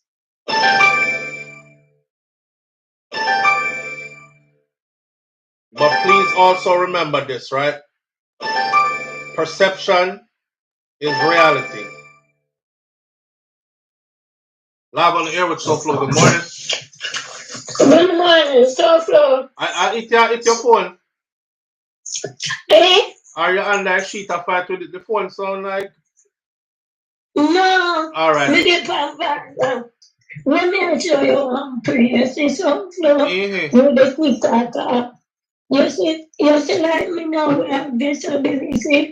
It made me feel independent when we can go to the one game and get one little money and can do what we have to do. You understand? You hear me? Yeah, man, we are hearing you loud and clear. The other day, I'm feeling for things I can't see chicken.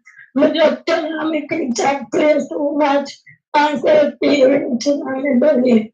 So TikTok is a good business. Wait there. You said the other day you feel for eat some KFC chicken and you just turn on, you're sitting and play too much and KFC reaching in your belly. That is it. That is it. Can't you feel better when we don't say? And you're not putting up a roadside with the other big people.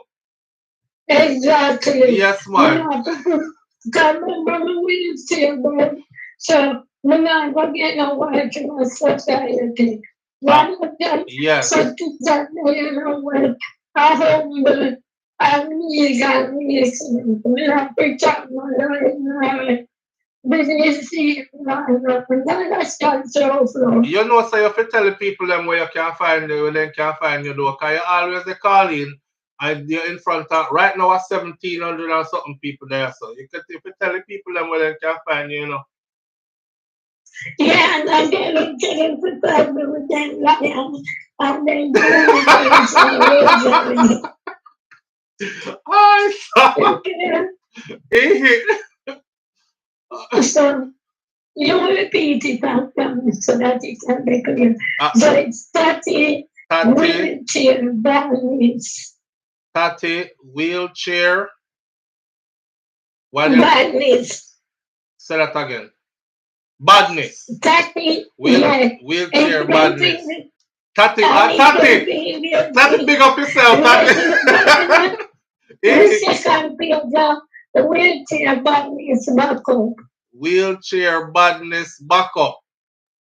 Yeah, let me explain the badness. Yeah, explain badness it too. Badness is an acronym. B for bird, A for attractive, D for darling, E for elegant, S for sexy, and the next S is for screen. So badness is an acronym to describe me. Oh, see there? Yes. Yes, tell them say they must wait till the corner line. Then come shoot up for me, one next money. All right. Them hear you loud and clear, man. Big up yourself, see? All right, big up yourself to Manners. Manners, enough love, my darling. Enough love and respect. SouFLo. Yes. SouFLo to the organization service to Donald too. Yes, you're pretty sorry. I feel like I never forgot my space and me out. All right. All right, my friend. Big up yourself. When you come, let me belly please. Let me belly Can you feel me can you? Exactly. Alright. Later. Because my friend win. The sorry friend when you win. Alright. Manners. Yeah. Oh God. I thought it hold on there. Wait there. Live on the air with SouFLo. Good morning. Morning, Floyd. Morning, family. What going? Yeah, man. Big up the whole panel. Big up everybody inside the building. Hold on there. Take away off of the speaker or Bluetooth where you have upon. Too much echo. 31 always sound so. No, you sound good now. All right. Yeah, Floyd. I agree with you to a certain extent when it comes to not allowing the fact that people on this app they're sort of doing a bag of nonsense and killing one another on the app and thing to be a reason why they should stop the app from operating and then get all you who find a way out through the app to eat some food, manage to be able to survive. I agree with you on that. However, I do believe that it's either that it needs to be got some restrictions like YouTube and got some kind of restrictions and thing because it's hard to see the little young youths that who got enough brain to know how to operate the app and make some money just lose them life because them like the ego and that kind of thing, and the hype and thing, Yeah, but where y'all get to do? What I get into is the fact that I think that the fact that they're locking off TikTok, right? To a certain extent, I can understand it, but still, I do believe that it's hard. It's hard for the youths them that who know find a way to make money now gonna be back to square one again when that over because couple of bad apples spoil the whole bunch, Yeah, that's just like okay. For me, that's just like saying ban guns and stop making guns altogether. Now, I've been carrying guns since me idea me knee, and I've never used a gun against somebody who I wasn't supposed to use the gun against. In other words, you don't see me in prison. I'm in a truck badness, even though I'm avid for me. In other words, again. Right. Right. So I know the gun are the people them where I use the gun. So it's not the TikTok, Right. it's the people who are using the TikTok. Like for instance, there are way more people out here making a way using TikTok, expanding their businesses, etc. Thank you very much. Than those who are killing each other on the app. You understand? Very true. Right. And that's why I agree with you on that. That's why I agree with you. The only thing that I think is that I believe, is it echoing or something for you? It echoing? No, man, you're good. You're good. Talk.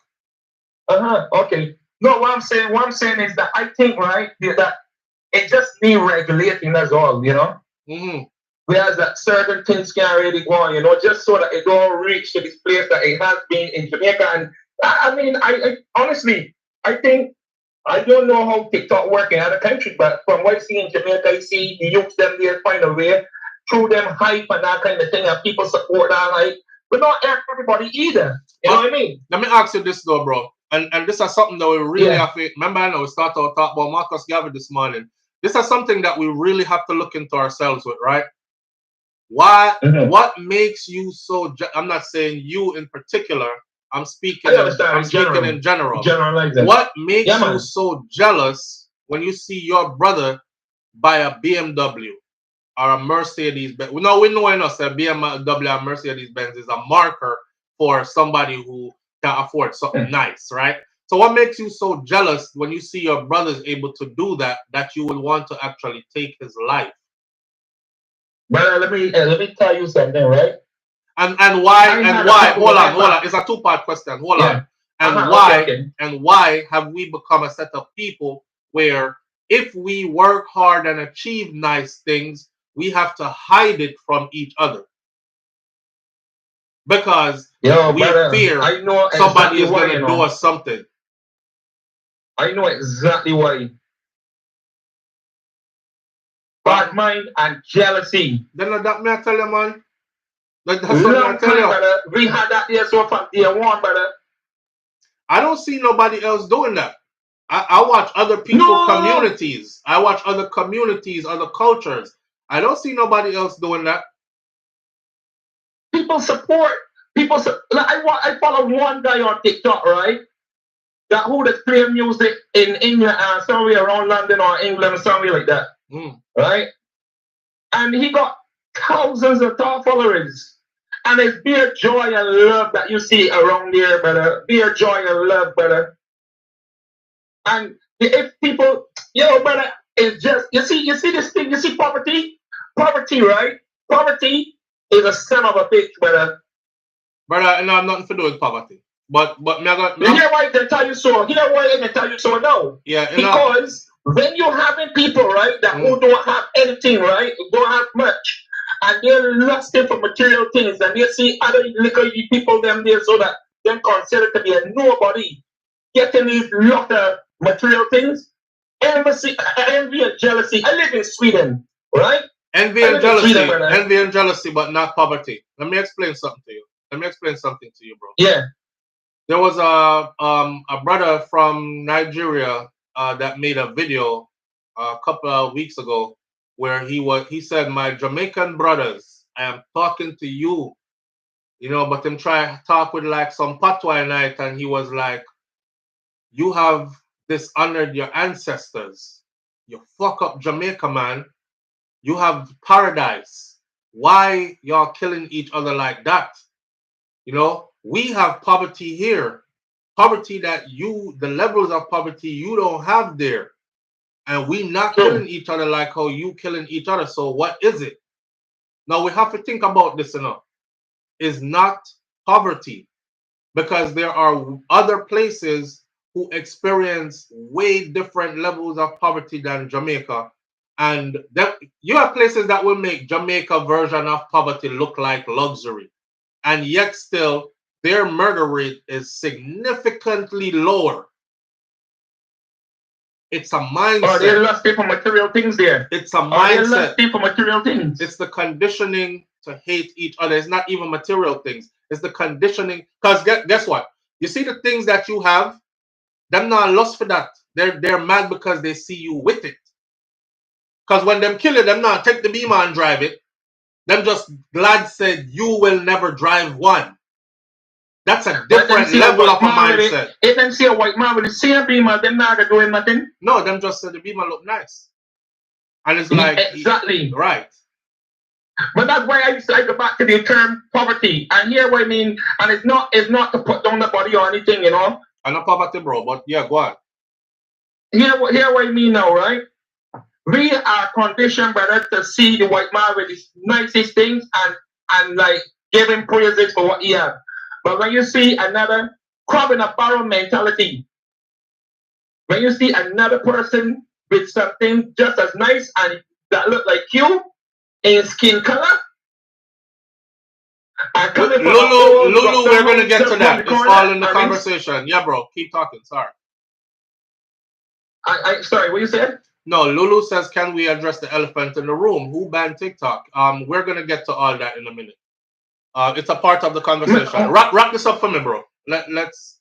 All right. So all I want to say, right? All right. Poverty might be too strong a word, but the lust of material things or the lust of this world can leave a lot of people. Remember the say, the higher the monkey climb, the more you exposed. Some people them there so climb and don't know them climb and get up there. They don't understand themselves why they're climbing. And then other people watching them climbing, they don't understand what is it they're doing, but they're seeing that they're gaining something. And for the lust of that material things that they have a tech life for it, brother. And that's it. Anyway, brother. All right, my brother. Manners and respect. Yeah? They got the family, yeah? All right. One love. All the time. All right.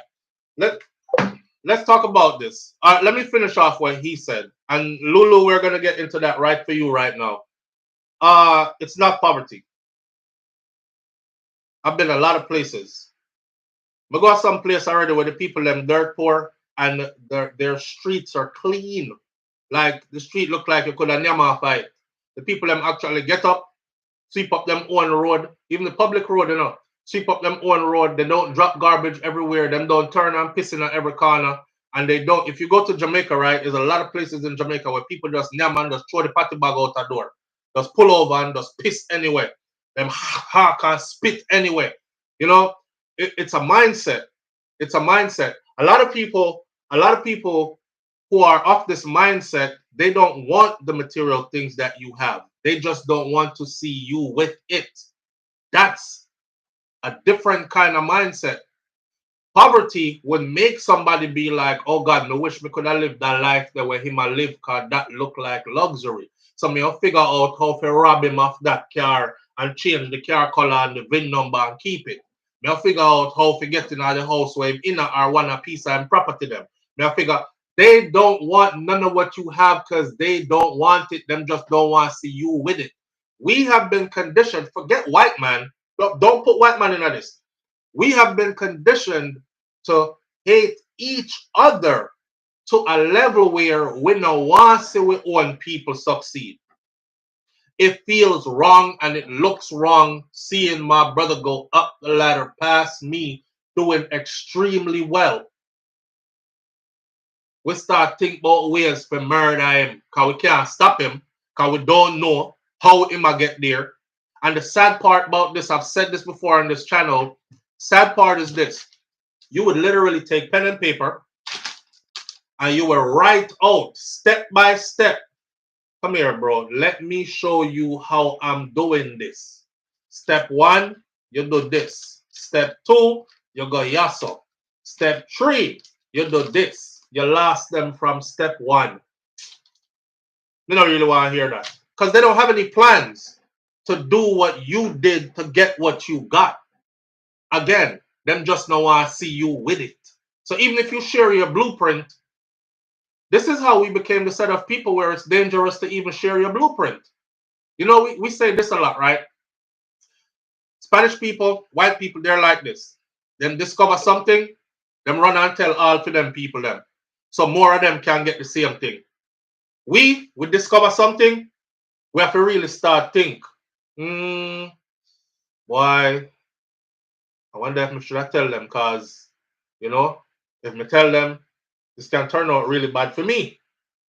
But if I don't tell them, Them are gonna say a bad mind, and me this and me that and me selfish, and me I keep it to myself. So either way is a win and lose situation. You're trying to tell them. Have you ever tried uplifting somebody who is ignorant of something? For some reason, our people feel like, and this is not in general, it's just a lot of people. If you have knowledge of something and you try to teach them, him always a go on like him know everything. Him always a go on like him know everything. Instead of the mindset of, yo, let me learn this from him because him obviously know where I do. Instead of him obviously know where I do, me see the results, so make me follow him part. Me sit down and learn where I try to teach me.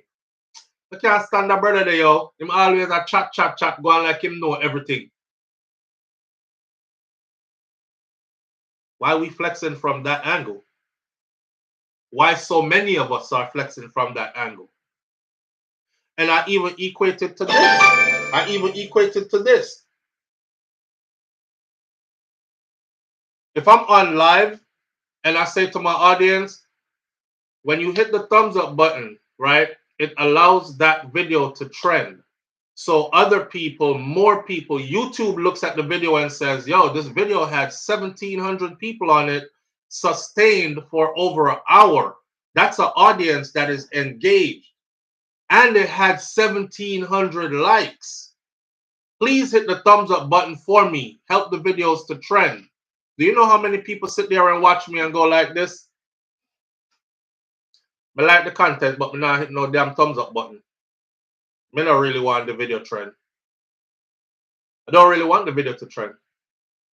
You're good for my entertainment. That means I want to share you everywhere and watch you grow and watch your channel explode and get big. As simple as that. As simple as that. So you witness it every morning in front of yourself, right? One more thing I'm going to say, then I'm going to address what Lulu asking about the elephant in the room. Please remember this. Nobody is more jealous of you than the people who are closest to you. The people who are closest to you sometimes are so jealous of you, not even your enemy not jealous of. Your enemy done write you off as enemy already for whatever reason. They've not even pay attention to you more time. You see the people that were right up under you, are them jealous of you to rot it. Them wake up every day and talk about big up yourself, SouFlo. I can't stand the boy, I say, man. Every blood clot, them just chat like him know everything. Wow, go on, SouFlo, big up yourself, man. Mr. Me tune in every day, you know. Do you hit the thumbs up button when I ask you to? Do you share the video when I ask you to? Even when I explain in details the purpose of hitting the thumbs up and sharing. If you can't do it while the live are going, did you do it when you were done watching? No, because it's embedded in you. When I hit no blood clot thumbs up button, me I watch, that's enough. You know? Anytime them figure out so them can help you one step more ahead by doing one simple action, me not hit no thumbs up button. Or like the people who say, years me I watch you in the youth and me just subscribe today. Because you said something today. Me I watch you Friday, I have 54 subscribers. You talking about 8 years ago? It took you 8 years of watching me to finally hit the subscribe button today. After me have 400,000 subscribers now, or 300,000 subscribers now. Now you hit the I want to subscribe now. You see what I'm saying? So and them are the same people who have the nerve to come tell you about just subscribe today. You know, I watch a long time, you know, like you deserve a reward for watching me so friggin' long and not supporting me. What you were doing was scraping up free content and all my energy for all them years. But you're just a subscribe today. That means you never helped me. There were people who found out about me, and as soon as them find out, them boom, subscribe right away. Let me ask you this. What does it cost you to hit subscribe? You pay for subscription? No. There are lots of channels that you hit subscribe on that you have never been back to. You just hit subscribe hoping that they show up in your feed so you can tune in every now and then from time to time. But you're nah, hit mine. Y'all watch me for years, but you will never hit it. Because me a Jamaican and you're Jamaican. And because you feel like, say, if you hit the subscribe button, me are going to get so big that me are going to be bigger than you in a life then. You can afford some nice things then. We have to come away from that mindset. Now, onto what Lulu Ridges is saying about the elephant in the room about TikTok. The elephant in the room. Who banned TikTok? Let me walk you through this. Because one lady said yesterday, me needs to go apologize for putting out fake information. And I said to her, you need to apologize to yourself for having issues because your understanding is limited. When you follow current news and current news changes, so will your delivery. Your delivery will change because I'm trying to keep my audience up to date. So the date for TikTok to be banned was set. Let's get this straight. Donald Trump was the person who put this in motion in the first place for TikTok to be banned. Him, same one, put it in motion for TikTok to be banned. Of course, the Biden administration picked it up, right? Because Trump was no longer in power, in office. Biden administration picked it up. The argument was made behind the scenes that TikTok could be a spying mechanism for the Chinese against the United States government. That's cool, Nakala, man. The people who own TikTok fought it all the way to the Supreme Court in the United States of America. What I tell people all the time is this. Just like how you reserve the right to say who operates in your house, like me can't come at your house and just boom, kick in door, kick up my foot pan your center table and go in your fridge and yam food.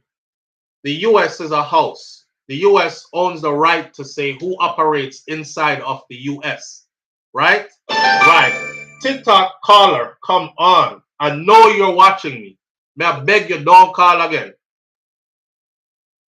Until me done. TikTok reserves the right. TikTok is an outside entity. TikTok is an outside entity. The US, the United States of America, said TikTok ain't safe. And in order for TikTok to operate in their house, them have to own it or own a big chunk of it. The owners of it say, no, we're not doing that. We could operate in your house without you owning any of this. We're not a spy mechanism. It got fought all the way to the Supreme Court. The Supreme Court sided with the Biden administration who pushed it to the Supreme Court. Remember, it started off with Trump though. The Biden administration pushed it all the way to the Supreme Court, fought the TikTok people, and the Supreme Court ruled in their favor. A date was set. The date was set for the 19th of January 2025, saying TikTok is going to be banned in the United States of America if it is not sold to an American entity by this time. TikTok said, we ain't selling our shit. Boom. The date came. Before the date could actually come, a few hours before, TikTok went dark for everybody. TikTok went dark in the US for everybody. Everybody is saying, so the lady is like, see that it never go off when you say it did not go off. So you need to stop put out false information. Donald Trump has executive order he can use to give TikTok a 90 days window. Donald Trump doesn't have the power to go above the Supreme Court in this ruling. So, although he can buy TikTok a 90-day window to work stuff out, he can't say, to hell with the Supreme Court, reinstate TikTok permanently, act like nothing ever happened. That's why I use the word limbo. TikTok is in limbo right now.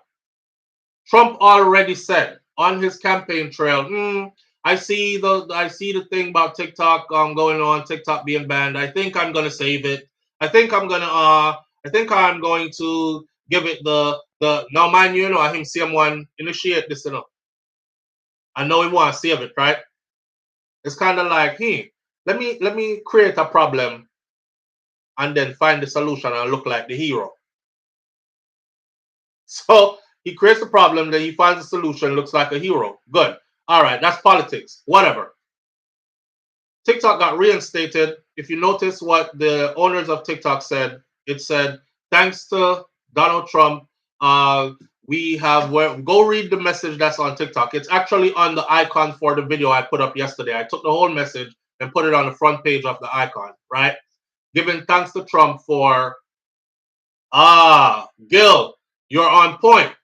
You're on point because he knows the power of TikTok. Right. Majority of who is on it are younger generations. It ain't his age group that's on there. So if he can save this or look like he saved it, everybody will forget or not even know that he's the one that initiated it being banned in the first place. Anyhow, as it stands right now, the Biden administration, the day before TikTok got banned, or 2 days before TikTok got banned, made it publicly known the date is approaching, but we will not enforce the ban. We will leave it for the upcoming administration to decide what to do. The Supreme Court said, oh, that's cool, but we already decided that it's going to be banned. It went dark. So the Biden administration left it and said, we don't want to enforce it. We know the date is set for the ban. We don't want to enforce it. Let Trump deal with it when he gets in office. His inauguration date is right there. It's the day before he goes into office. TikTok goes off. People rejoice who don't like content creators or whatever for whatever reason. And then their rejoicing was short-lived. TikTok came right back on. Right? So TikTok came right back on and now everybody is confused. Are they going to ban it or no? Donald Trump today will be the sitting president of the United States of America today. He has already said today he will use executive order to grant them their 90 days. 90 days is all he can grant them. What happens to TikTok after the 90 days? TikTok better come up with something after the 90 days because this ain't really about Trump. But what I know is this, right? When large amounts of money and shares in billion-dollar corporations exchange hands in a smoke-filled quiet room where suits and ties gather, then we see what happens on the outside. If you look back at my older video, I clearly said Donald Trump is a businessman. There's no way a businessman is going to look at a billion-dollar opportunity and just say, throw it away. No way. He's a businessman. If anything, he's going to look at that opportunity and say, let me see how I could get in on this. Let me see how some of my friends could get in on this and through them affect my pockets that way. Money exchange hands when we're not watching or in places we are not privy to be. Let's see how we can make this thing work. And so said, I think that's what it's going to be. So done. So the plan now is this. I'm asking companies not to let TikTok stay dark, and I will issue an executive order on Monday to extend the period of time before the law's prohibition takes effect so that we can make a deal to protect our national security. The order will also confirm that there will be no liability for any company that helped to keep TikTok from going dark before my order. Americans deserve to see our exciting inauguration on Monday, as well as other events and conversation. And then they went on to talk about the 50%. I would like the United States to have a 50% ownership position in a joint venture. By doing this, we save TikTok, keep it in good hands, and allow it to stay up. Without US approval, there is no TikTok. Well, without US approval, there is no TikTok in the US. Without US approval, there is no TikTok. With our approval, it is worth hundreds of billions of dollars, maybe trillions. Therefore, my initial thought is a joint venture between the current owners and our new owners, whereby the US gets a 50% ownership in a joint venture set up between the US and whichever purchase we so choose. These are the most recent words of your president who is about to take office now. Trump signs executive order that will effectively ban use of TikTok in the US. All right. So, this is basically gangsterism. That's like saying to TikTok, yo, you can't sell no dope on my streets. These my blocks. I have to use this analogy because I guess this is where a lot of people understand. You can't sell nothing around here, so rude boy, unless we are get a cut of it. And that may I tell you. And then they're like, okay, I understand, because you're a road, so where we are talk? And he's like, yeah, we want 50%. And their TikTok is like, God damn, you want 50%? That's too much. And they're like, well, it's take it or leave it, you know what I'm saying? You're right, you raise up out of here, or you split that 50. So it go. So let's see what the now there is more room to bargain in the next 90 days of extension to come. Maybe they're gonna go 49-51 and maintain that 1% ownership. Maybe they're gonna go say a 60-40. Maybe we don't know. But as of now, as it stands, him assuming power today, he's saying it's going to be a 50% thing. We want 50% type. Now remember, the original deal was they have to sell the whole company. I said Trump is a businessman. 50% of $1 trillion is a whole lot of friggin' money. Under the Biden administration, the deal was you got to sell that whole thing. It has to be owned by a U.S. entity. If not, you can't operate here. Trump comes in, Trump says, 50%. Give me a 50% stake. Now they're like, let's talk about it. Let's talk about it. So this is where TikTok is at. And that's the elephant in the room. At the end of the day, do I want to see TikTok banned? No. I want y'all to think beyond the box though, right? Imagine creating an app that is so powerful that it does something like this. Like government leader, world leaders, elite world leaders are squabbling over your app. Imagine that. They keep it so people can watch the inauguration because it will be an indoor event. Yeah, but there's more to come after the inauguration though. America's original gripe was that TikTok is collecting the biometrics of too many American citizens.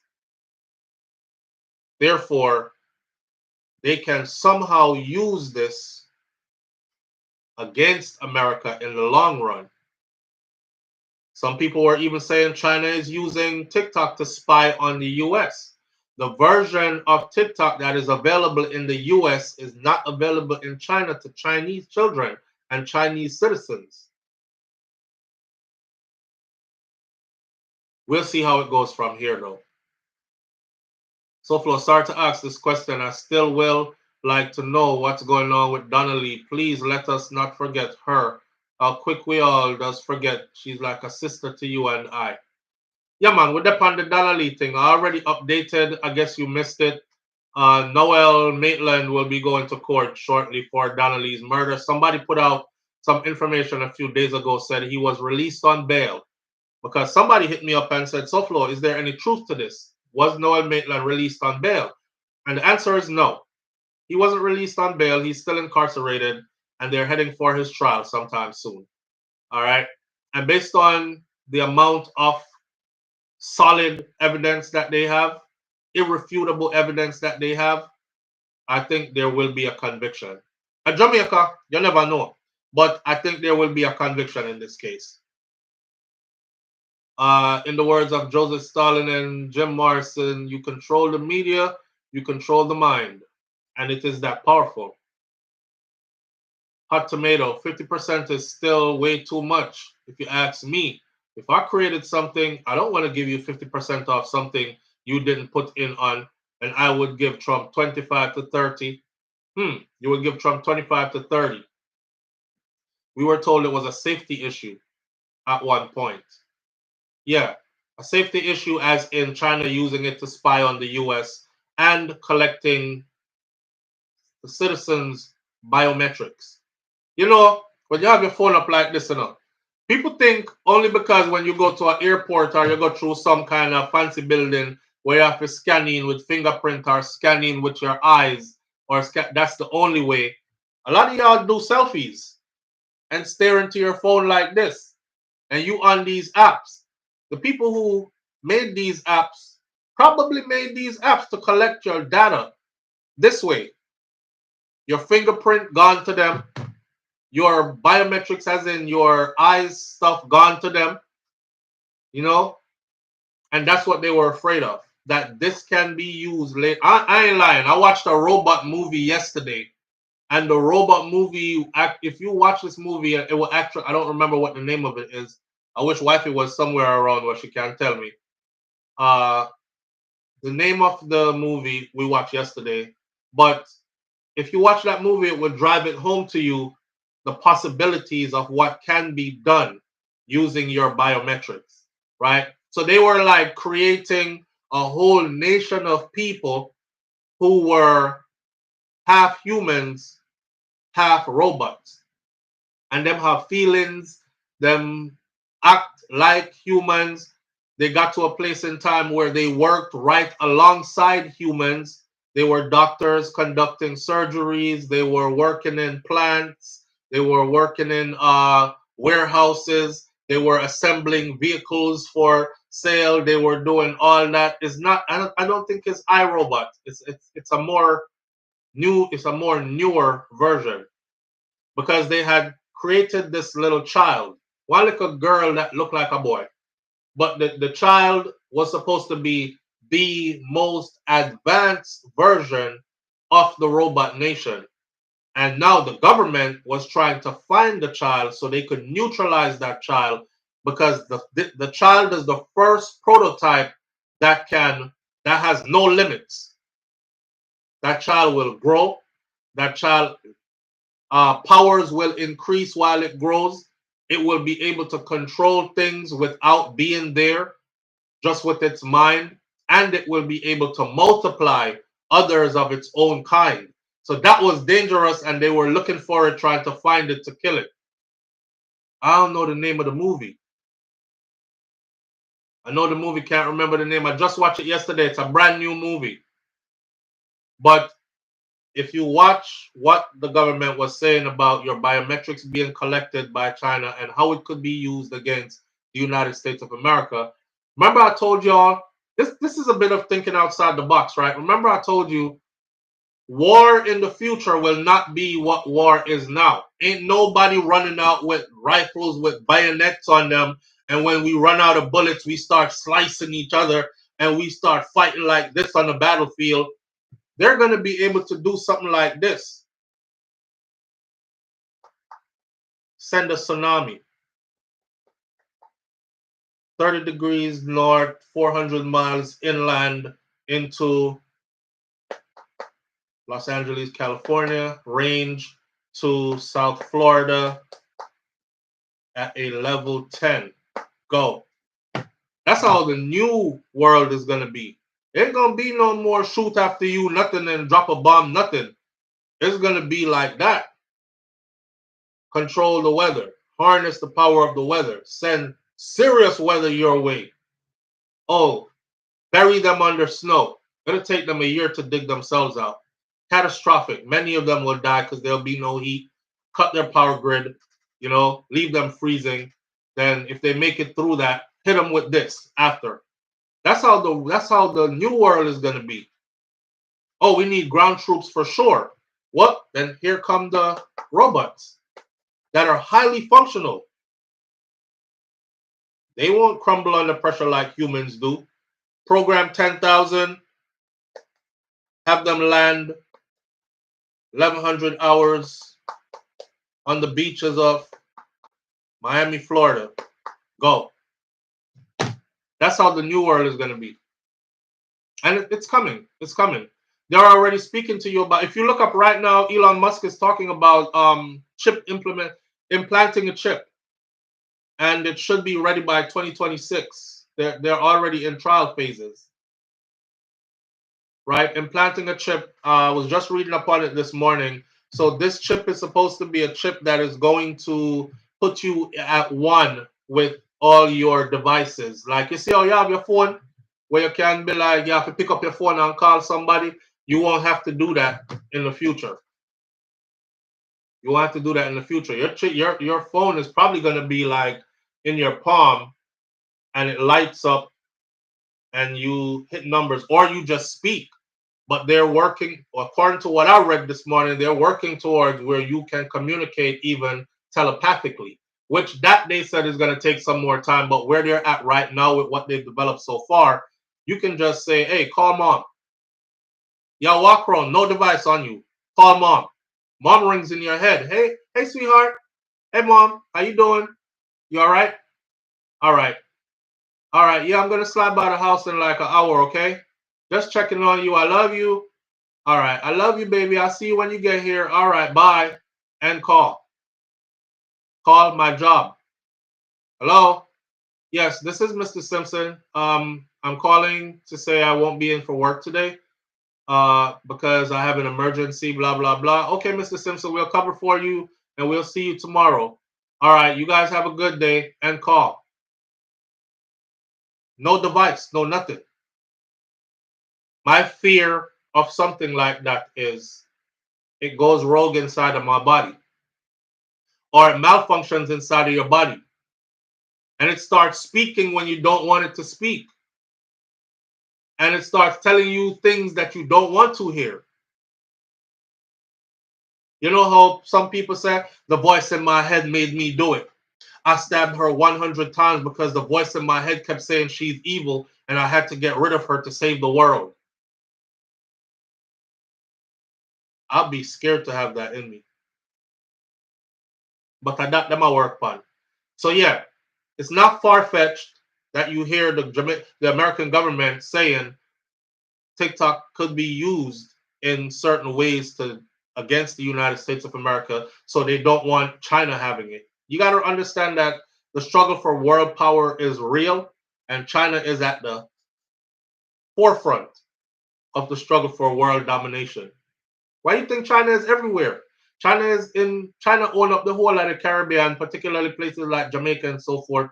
They're over in Africa owning up all of the natural resources and stuff like that. They're everywhere, right? Why do you think? It's for world domination. The race is on. And the US is like the forefront for not for people of color, but it's a struggle between these two nations.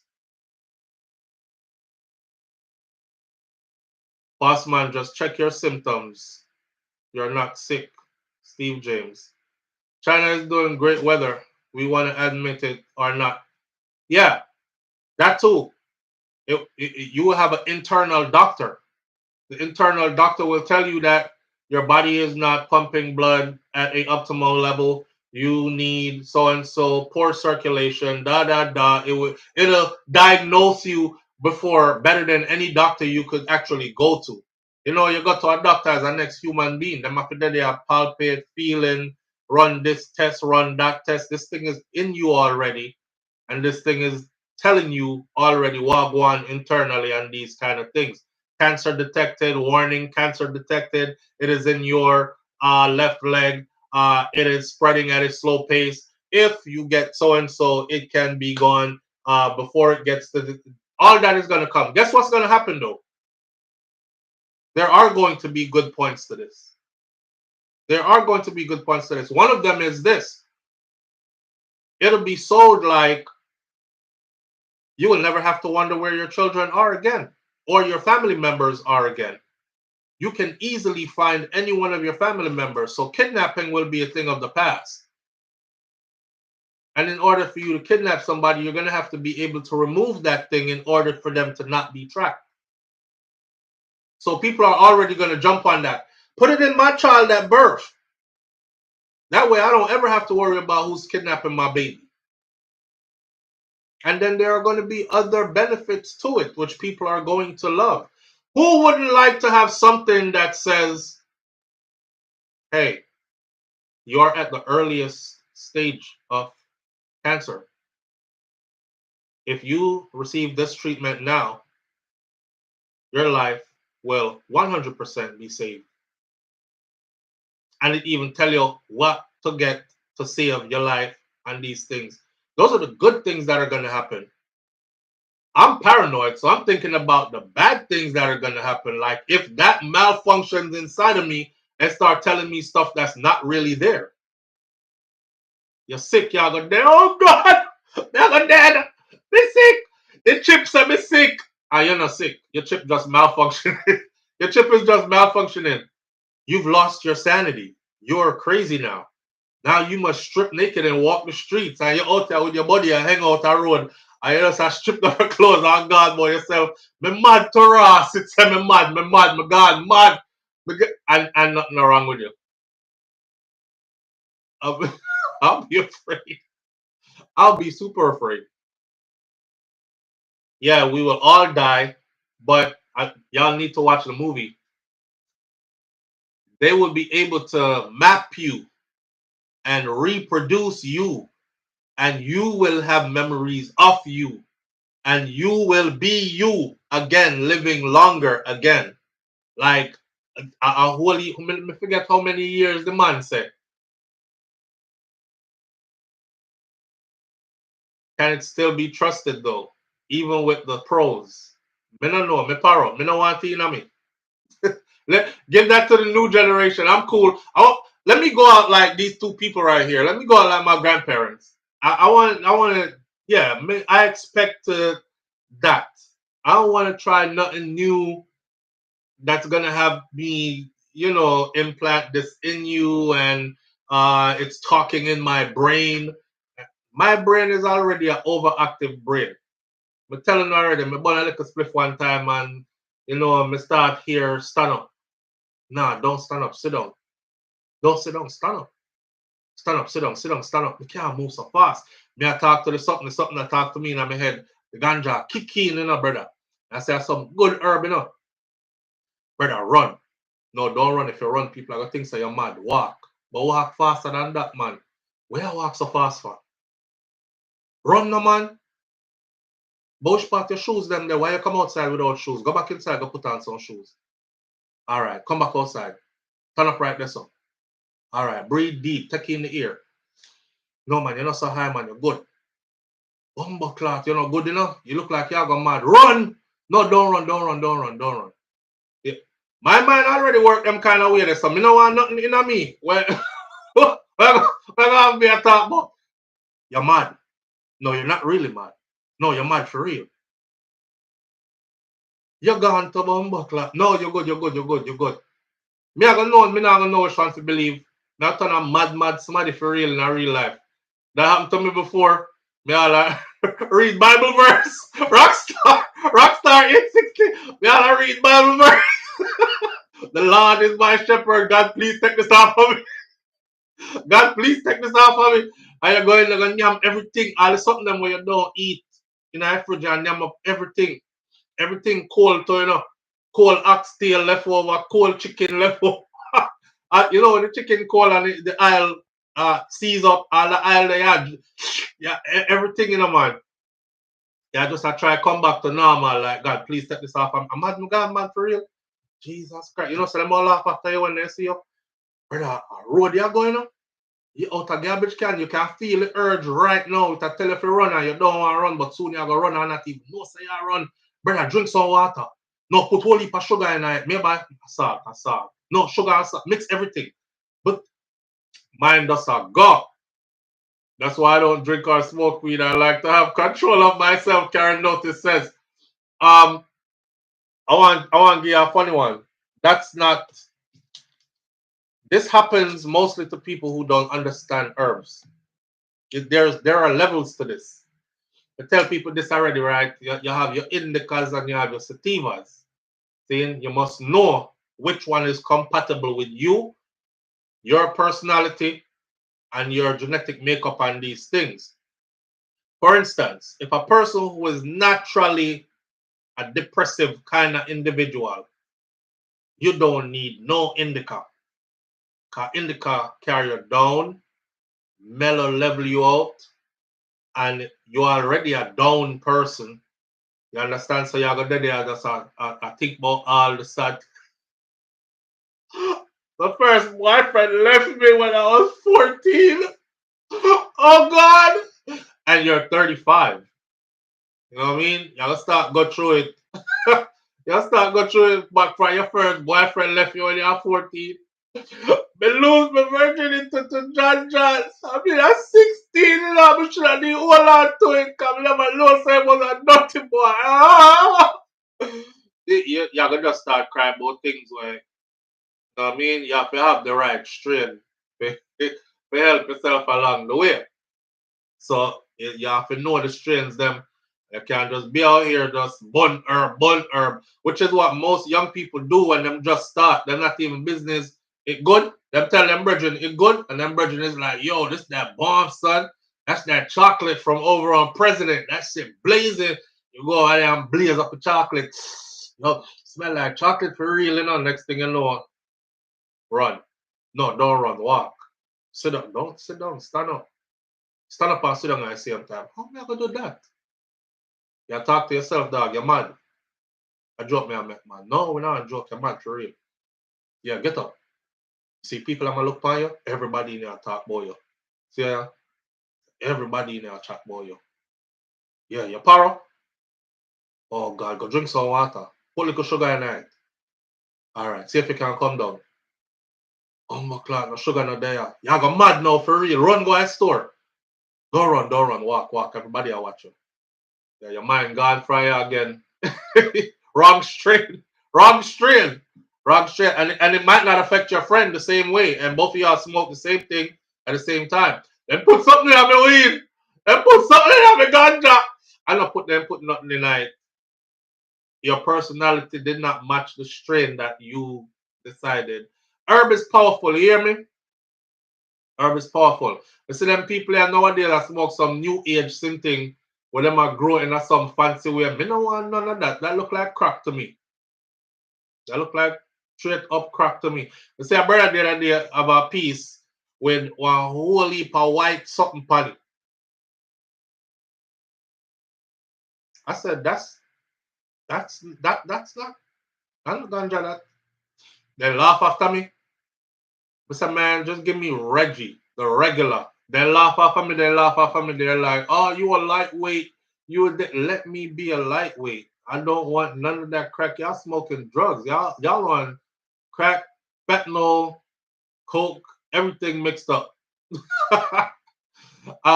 Karen says I smoke once and that was it. Me sleep for hours. Are you still so?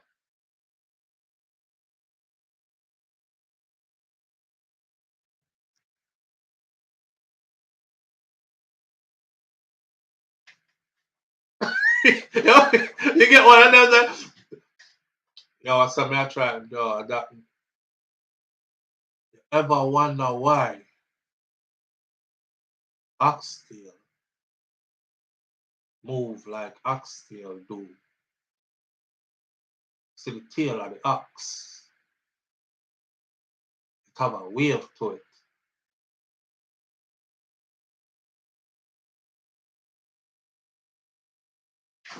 Yeah, so what we are talk about now, I remember nothing we are talk about from before. You short circuit like crazy. I've been smoke weed since 1974, 51 years, no wrinkles, still have stamina and very.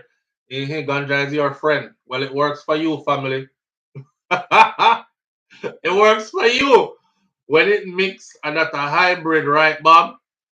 When it mix, yeah, that's a hybrid. And that one then me not like it. Cause them mix indica with sativa and then them a talk about when you say I need a downer, them a say, well, don't get the hybrid because the hybrid is 50% this and 30% that and 70% this. So you gotta feel three different ways when you lick some of them hybrid there. So you gotta feel happy and sad, and then how again? You gotta feel introverted and extroverted at the same time. It's a confusing kind of feeling. I like regular. I don't need nothing that make me go to space. Go to space. But I'm ready for that. Anything that make my mind race faster than I can control it, me no want it. I need to be in control of myself at all times. Yeah. Karen says, no, I was in the bed. Good thing I was with my husband. He smoked. Nah, regular, no confusion necessary. Street Ghana says, wow, we're always a short circuit for true. I take about something and then when we take a whiff, remember nothing. What and you know what they say? They say when that happen, because the herb just purify your mind, brother. Because when you don't think about it, never make no sense. So the burn out, you see it, the herb just burn out all the unnecessaries out of your mind. You see what I say? The purification and that go on. As a young Rasta, you believe them something there. Yeah, there's purification of one. You see what I say? No, it's your friggin' mind being scrubbed. You really don't remember nothing. Bless up SouFLo for the new year. Good morning, LOL. My father had a story about the weed he tried when they confiscated it back in the day as a constable. Sleep for 4 days. Sleep for 4 days. It's a religion for me. Wake and bake. I bet, Kataja, I bet you on your strains though. You know your strains. You know your strains. Enough people don't know them strains. wake and bake. Jesus Christ. You ever wake and bake with the wrong strain yet? Yo, I've been doing this for years, right? This show ya. I did that wake and bake one morning in here.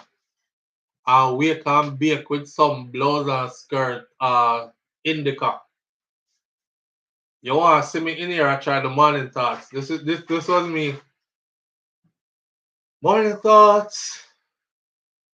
Morning thoughts, morning thoughts. Shout out to the people going out to work this morning. Shout out to the people coming in from work this morning. I lucky some catch myself because I'm conscious. So here, I said to myself, say, brother, sleep, you sleep. Funny morning thoughts. Watch this, watch this. My intro, so I forgot which video, but go back and watch it. You might find it. My intro sounded like morning thoughts. Morning thoughts, morning thoughts. Shout out to the people going out to work this morning. You see when my mind say, yo, bro, wake up. I sleep, you sleep. Hear me. Shout out to the people going out to work this morning and coming in from work this morning. Extra special shout out. And then me start rushing too fast now. Then I said to y'all, I said, yo, I feel like I'm being rushed. I feel like somebody are pushing me. And the herb me I fight, you know. And we can't tell you how we struggle through the morning thoughts. There was one of the shortest morning thoughts. We probably did it for like 1 hour straight. And when the hour done, we get up from right that's up. And we find the first bed in the house. And lay down. And I slept like a baby. Okay? Me just out instantly as me lay down. I was like, wifey, I said, I guess the staying up all night stuff catch up to you. No, it was that wake and bake.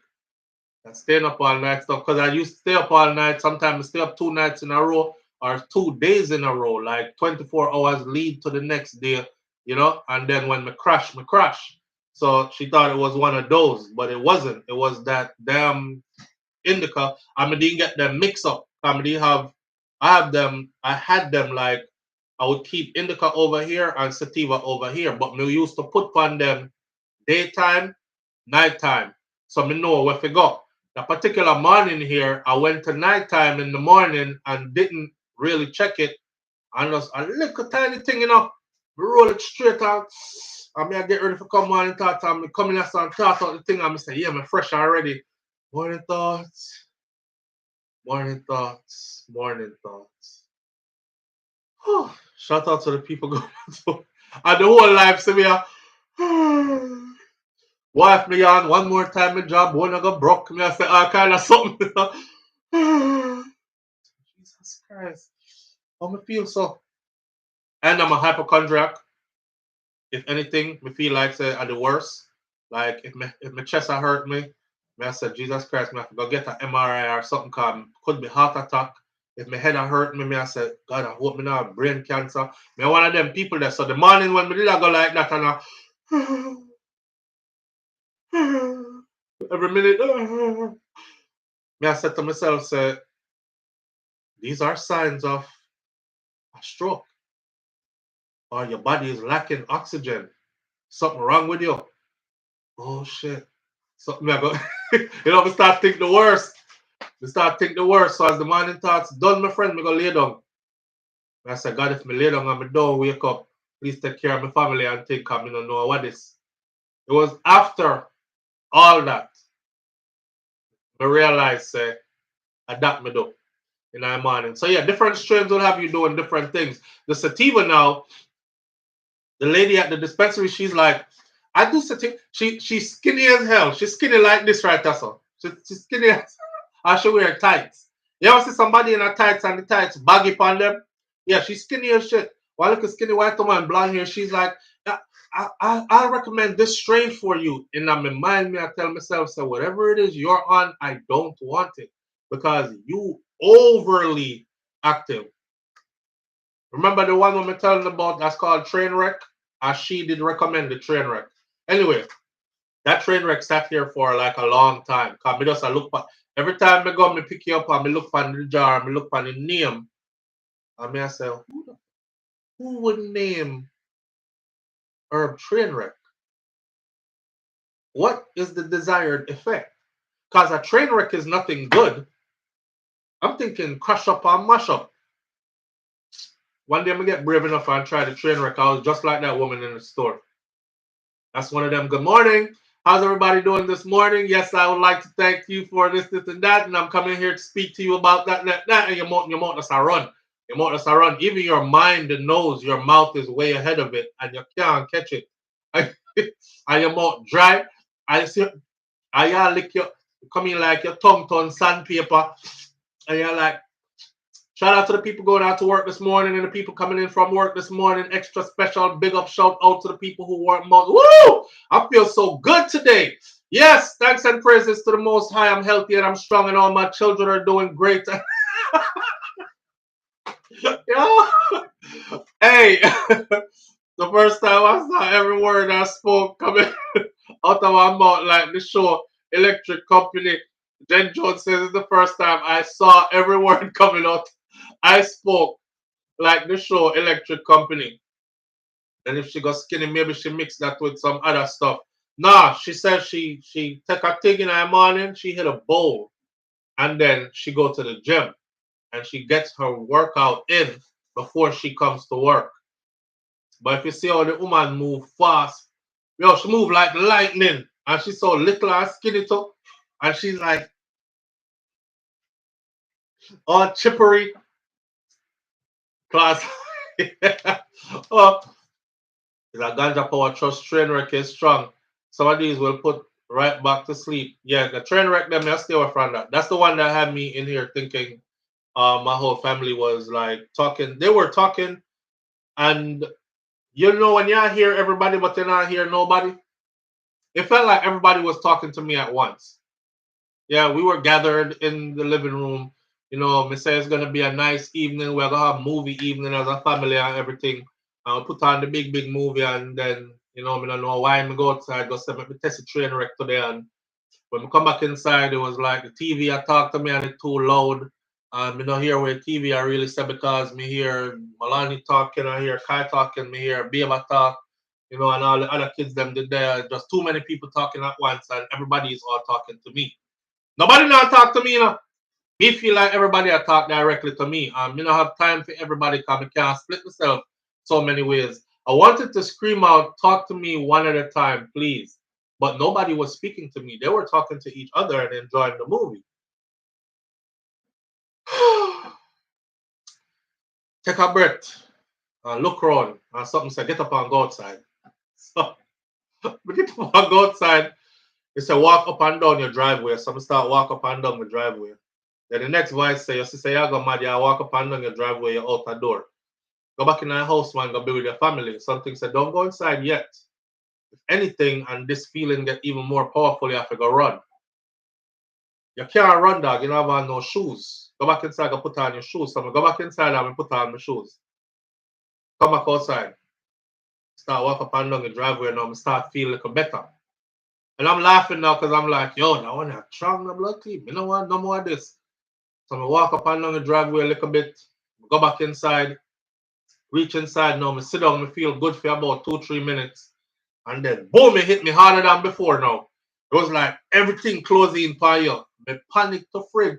Feel like somebody that sit down, my chest, me get up and run, go back outside. I was like, yo, anxiety levels up. Yeah, so my friend. All this time, my family don't know. I mean, I said to myself, say, you're going to mad out in front of your family, bro. You're going to lose a man in front of you. Okay, maybe it's time to go running now. So I look down the street, you know. And I say, I run, I go run, go that way there. I run down to the end of that street, but it's dark down there, so I'm going in the darkness, because it's dark up in the evening, I run go that way there. But whole heap of people are going to see you though. What if somebody see you and say, SouFLo, and you can't answer back and they say, SouFLo, they are mad out, I run up and down Florida. Stuff like that. You know, I'm just out there, panic. Come back in the house now, we stay outside for a good while this time. I do some breathing, breath control stuff. You know, into the nose, out through the mouth, you know, calming myself, deep breaths. Go back inside and just attack all the food in our house. I'm just eat. Go back outside. Start feel like it come down a little bit.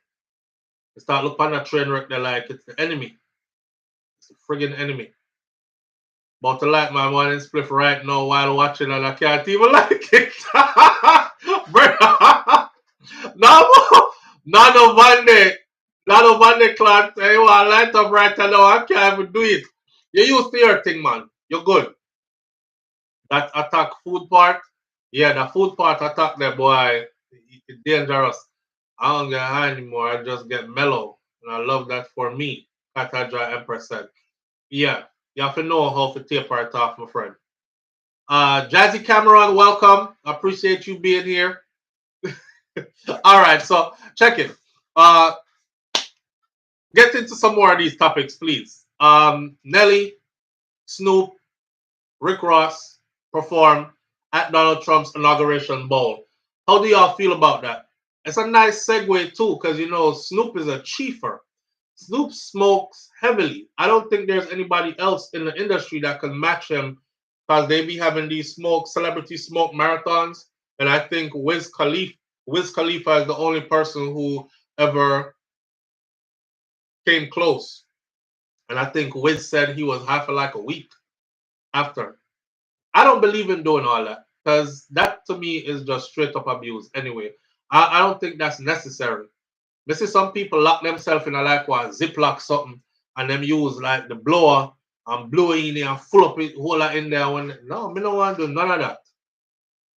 So I have inauguration on my laptop live right now, waiting, says Naya TV1. Well, the discussion is we're not going to keep this long. I think we said all there was to say already. Nelly, Snoop Dogg, and Rick Ross. So Nelly, they asked Nelly why he did it. I'm going to save Nelly's response for last because I feel that way about it as well. Let me let people understand something, right? Being in the military taught me this. You might not respect the person who is in the rank, but you will respect the rank. And I apply that all across the board. I might not respect who is the current prime minister or who is the current president but I will respect the office. So at this point in the game, I told everybody election ran already. The outcome is what the outcome is. Whether we want to say they stole it or we want to say, nah, it naturally happened or whatever, all that stuff does not make a difference at this point. At this point, Donald Trump is the president of the United States of America as of today, right? Not watching that foolishness, boycotting. And Don Marvel Thompson, whether you boycott it or not, it won't change a thing. You know what I mean? I'm a realistic person. I like to put my energy where my energy can actually affect change. And me boycotting it is just me going to be missing this moment in history where 10 years, 20 years from now, people will be talking about it. And I'm sitting over there like, well, I could have watched it, but I didn't. So I'm going to know what I talk about. And when everybody else is like, I watched it. I saw this happen. I saw that happen. So you failed to witness history by boycotting it. And it's not going to save anything. It's not going to change anything. Snoop Dogg upset a wide amount of his fan base at the first ever crypto ball in celebration of Donald Trump's imminent inauguration as US president. Snoop went there to perform after his comments that any African American entertainer who performs there is a jigaboo. One person said this is culturally disrespectful as F-U. Another person says Nipsey and Tupac would never. Another person says there's not a check in the world that is worth selling my soul to a devil for. Nelly, I think, summed it up best. Nelly said like this. Nelly said, this isn't election is being ran and I'm campaigning for him. The election ran already. He won already. You respect the office, even if not the person. He is the president. So me performing at that bowl is not me campaigning for people telling them this is, listen, I'm not trying to sway anybody politically. He's already in there. You know what I mean? We tend to sometimes make a quick response to some things that on the surface may seem effed up because we don't agree with it. That's what he began by saying. He said, I'm not political and I'm not out here trying to tell anyone who they should vote for. This is not the campaign trail. I'm clueless on a lot of things when it gets down to it. So what I tend to say is, yo, do your homework and make your own decisions about it. But what I will say about it is that I respect the office. This isn't politics. The politics for me is over. He won. He already won. He's the president. He's the commander in chief. What I would like to say is that this is the best country in the world, regardless. Nelly went on to discuss his upbringings in St. Louis and how his father served in the Air Force and all these other things. He also said if these people who gave their lives for the office, he explained, he said, in honor of me to perform for the President of the United States, regardless of who is in office. He also talked about the troops. He said, our brothers and sisters serve in uniform. They go off to war. They fight for us. Guess what? None of them can say, the president that's in office right now, I don't like him. So when my orders come down from my unit, I'm not deploying. You don't get that choice.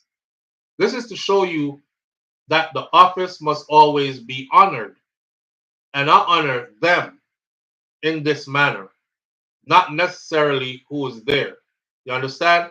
I've said that to you guys before. I said I served in the military for quite some time and I went into combat under a president that I did not like and that I voted against. But guess what? When them orders come down, You don't have a choice. You can't be like, I hate Obama, so I'm not going nowhere. F that. Y'all go pack your bags and go fight. I'll be back here. You can't. You still have to put your uniform on, your boots on, one foot before the other, keep marching. If you're getting deployed, you're getting deployed. And their orders are for you to go into XYZ, invade that, fight this, do that. That's exactly what you're going to do. So you could puff and pout all you want to, but the president is the president, man. And to that note, I kind of agree. I don't know what Rick Ross said. My end argument to this is this. For everybody that's watching, stop looking up to these celebrities so much. Because at the end of the day, these celebrities are just people. Every one of these men put their pants on the same way me and you put our pants on, one foot in. Nobody hold the pants out like this and it's in mid-air and they just jump in. You understand? Them brush teeth, wash face, floss, scrape tongue, brush hair, shave crotches. Them do everything that you do, they do the same thing. So stop looking at these people like they're supposed to be way up here. And they're supposed, at the end of the day, these people, Nelly, Snoop, Rick Ross, they're all about their own progress first. Just like how me and you are about our own progress first. Yes, I wish good for everybody else, but I got to figure out how I got to pay these bills. I got to figure out how my family is doing. I have to figure out if something happens to me today, how are my children going to be taken care of moving forward into the future? That's where their mindset is at. So stop looking at these celebrities like they're supposed to lead the nation and raise your children and influence that they're not. I was going to say they're not Martin Luther King. They're not Marcus Garvey. That's not their purpose. Garvey took up that on his back as a purpose. Felt like that was his calling. That's not these guys' calling. These guys are entertainers. You understand? And they entertain wherever the check is being cut. That's it. That's it. Nicole Cummings says these celebrities know what they have to do to keep the bag and the lifestyle that they have been accustomed to. Exactly. Which celebrity you think wants to wake up tomorrow morning and they're like, hey, based on the comments you made yesterday, you know, your mansion is going into arrears. You're going to have to downsize. They just confiscated your yacht. You're going to have to sail in a boat now. Your children can't go to the same exclusive schools. You have to go put them in public school with everybody else's kids. Who wants that? Nobody. Nobody wants that. It's the same. Remember when Colin Kaepernick took a knee? And I said, shout out to the people who took a knee with him, because that's some brave shit. But I don't fault the people who didn't take a knee. If you shut up, you didn't say anything, and you just played ball, I wasn't mad at you. Do you know how hard it is to even make it to go to the pros? And then you are the superstar of your family that has changed the trajectory of your family for generations to come. And you're going to do what now? Throw away all that for who? For your same people who half of them jealous that you even made it that far anyways. Most of them don't even like you like that anyways.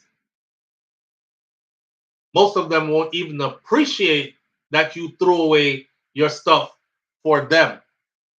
When they see you down the road, the headlines will say, he used to play for the Cincinnati Bengals. He used to play for the New York Knicks. He had a $100 million salary. Look at him now. He works at Walmart. And the same people you throw away everything for will be here with their phones. Yo, put this on YouTube, son. Put it on Facebook.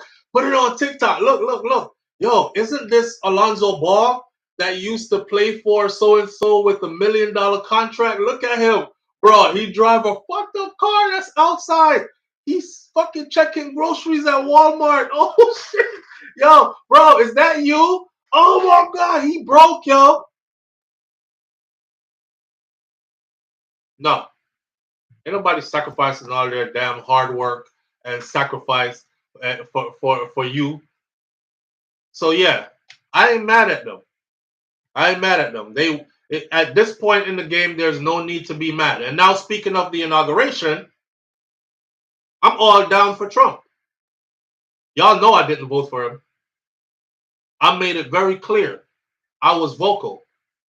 But now that it has happened, in a true democracy, when voting time comes, you are allowed to vote for who you feel. Because your side that you voted for didn't win doesn't mean that you should be an outcast. It means that you still gonna have to pick up the pieces.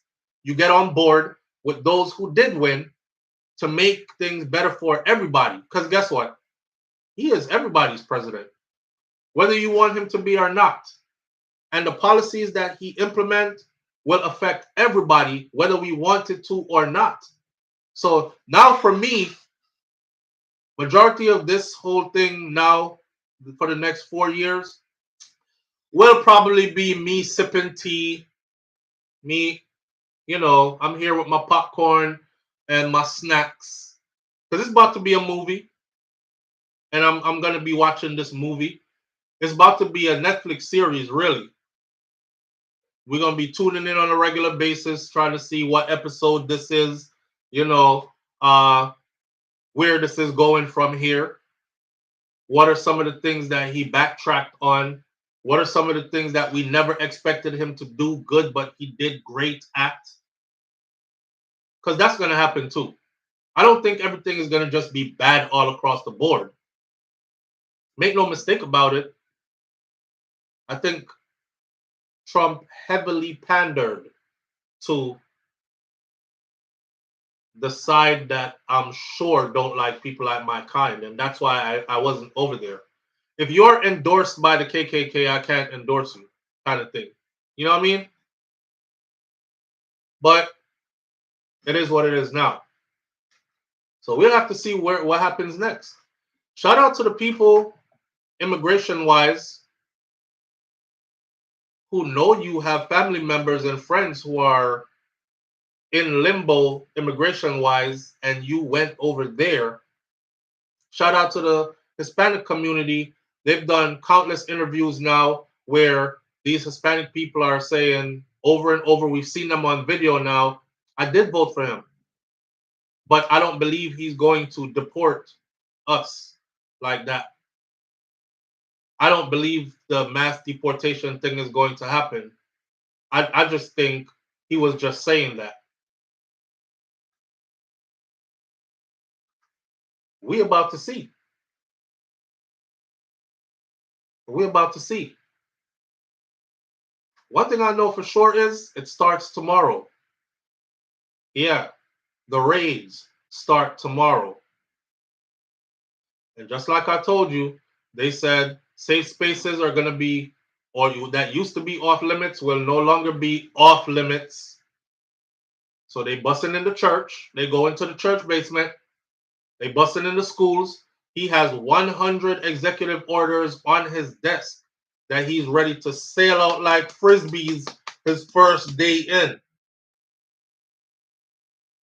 All it takes is one executive order. Those safe spaces will no longer be safe spaces. That's one of them. I'll be watching the inauguration because I want to see it. I'll be watching everything else that's happening over the years to come because I want to see all of it. You are a recorder. You are here recording what will be history someday. So I'm definitely watching. If I don't watch it and I don't see it, I can't speak about it from a first-person perspective. I saw that. So I have to watch it. Uncle Joe, where are you now? Call me. Like the TikTok machine, he used that fanatically intention to get that. Okay. Schools, those poor children will be traumatized. Nobody cares. The way they look at that, there's two sides to look at everything, you know, fam. Norris, look, you said the school raids will traumatize children. They're looking at it like we will get the illegals out of the school system so American children can have more space in their classrooms. Some classrooms in America in schools have way too many children for one teacher, and it's a reason why a lot of children aren't learning is because the classroom is combustible and overcrowded, and the teacher can't control all them damn kids. That's how they're going to be looking at it. I'm just telling you, I have found a way to be on either side of the argument. So right now, I'm just sailing with whatever happens. There's no need to go against the grain. You can't change nothing. So why go against the grain? Right?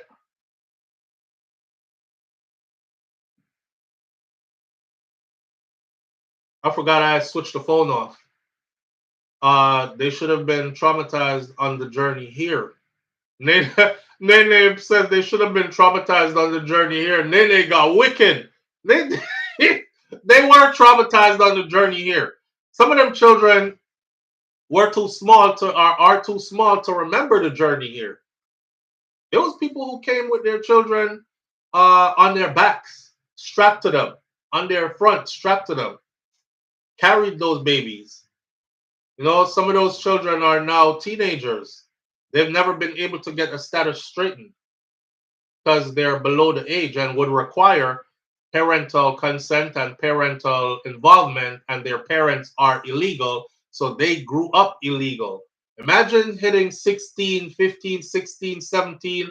Imagine hitting 18 and you're about to graduate high school only to find out that your mama strapped you to her back and crossed rivers and crossed border and came here with you, and you had no status. And she's still illegal, so she could have never straightened your status out, and then now they coming for you. Right.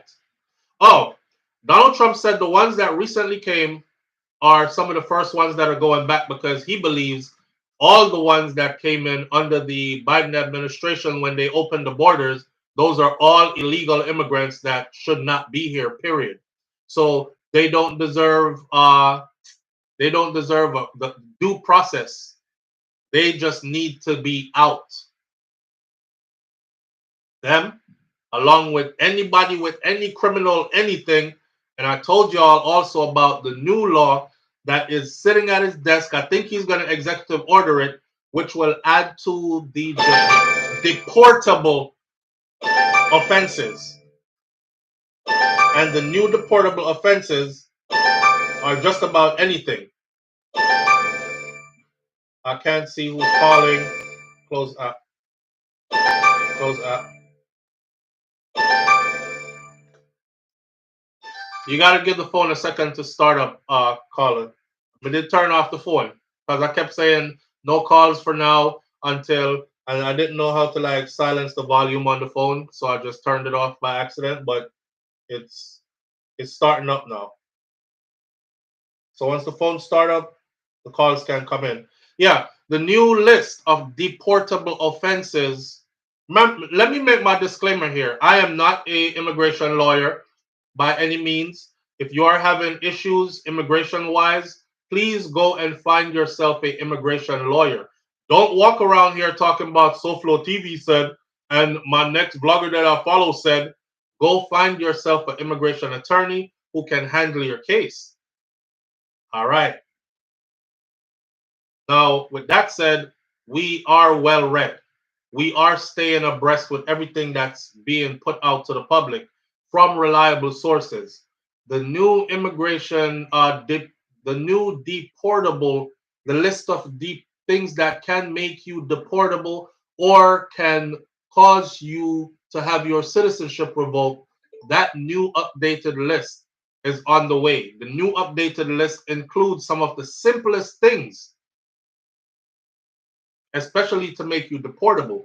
If you're like green card status or asylum, waiting in line to find out your status or anything like that, you don't even want to breathe wrong in public right now. Because more than likely, if you end up in their grasp, you're probably going away. Doris Smith says, will this be done in every state or in specific ones? This is every state. This will be done in every state. Empress, yes, I have YouTubers who are going to the borders and they were interviewing them as they were coming across the borders. The stories, man, went crazy. Yeah, the list of things that you can be deported for has gotten longer. All right, the phone is up, so whoever wants to call in can call in now.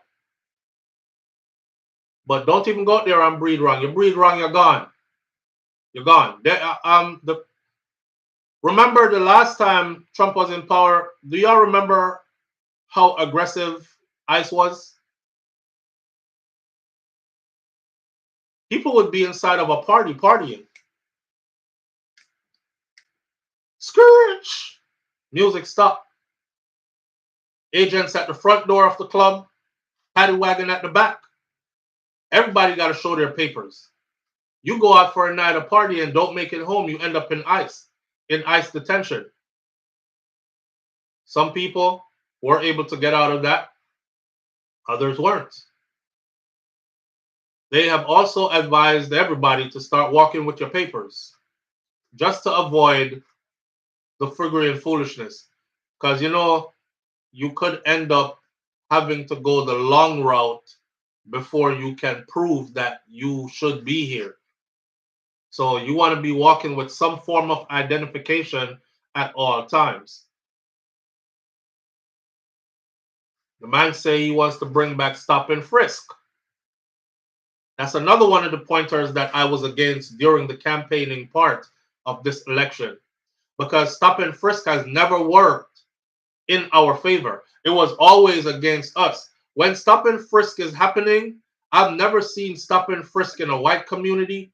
I've never seen majority Asians or anybody else get stop and frisk. Stop and frisk usually is majority black people. And if you ever had a stop and frisk happen to you, I have. If you ever had a stop and frisk happen to you, is one of the most demoralizing, demeaning, disrespectful kind of things. Somebody just throw you up against the wall, right? Or push you against the wall and tell you spread them. Out of nowhere, you going about your business. Spread them. And you're like, what is this? Sometimes they're not even in uniform. All up in your private part, down your pocket, down to your ankles, back up to your crotches. Live on the air with SouFLo. Good morning. Good morning, SouFLo. Good morning, family. How you doing? Good. I'm good. Why is it do you have us on speaker? Do you have us on speaker or Bluetooth? Okay. Hello? Yes, loud and clear now. Okay, why is it we black people we're talking about everything is not politics? And we don't stick together. Boy. That's one of our main downfall, but yeah. No, but everything we do in this country is politics because the work we do get, the road that you drive on, you stand up on the street and talk to somebody is all politics. I agree. So when Nelly and all those make all those excuses about everything, white people don't make excuses for nothing. If they cut off their face to disqualify their face or their nose or whatever, they stand together. But what Nelly is saying though is that the horse has already gone through the gate at this point. That doesn't matter. Look at the other day when Kamala Harris was throwing in that husband, that guy. Put his hands in his pocket and wouldn't shake her hand. So that's the bottom line because we Democrats not taking our it's a different ball game now. It's no tribunal or whatever the case is. You fight fire with fire. That's it. When our foreparents was out there before us, that we can come live and vote. They didn't think about that. They talk about it's not politics and got gone through the gate. No. They were fighting for us. And then we know take it and turn it away. I hear you. So that's what the lame excuse. The lame excuse all the time. I hear you. That's ridiculous. I hear you. And if you look into it, go ahead. No, I was saying I hear you. I hear you. It's a lame excuse that they don't support certain and don't support certain things. And again, too, a lot of these companies where we buy from, they're the one who we support to depress us all the time. And if we stop spending our money with those companies, you will see what happens. But all this is outlined in Marcus Garvey teachings, but we're not listening. This is why that's exactly what I'm saying. They're not listening. They're just like that's why they need TikToks and all those companies to distract them so that they don't listen. Man, if it ain't TikTok distracting, everything else is. TikTok, and they didn't have any phone, and then they all come together. That's we today can live the dream. And yet still them have all these TikTok, YouTube, whatever, and yet still then they far apart and they just cursing each other, bringing down each other all the time to fit into certain people's pocket. So it's this a lame excuse we always making, and then I'm carried on your own brother and sister. Right. I got it. Okay. All right, I appreciate you. Thank you. After MLK Day, I'm not watching nothing. Nothing. My TV will be off, everything. All right, then. Okay, bye. I don't think not watching nothing. She make a point, but again, like I said earlier, the horse already gone through the gate at this point. All right. Somebody said that stop and frisk happens to everybody, including white people. But I'm not everywhere, so I can't say. Listen, way more black people than white people get stopped and frisked. Live on the air with SouFLo. Good morning.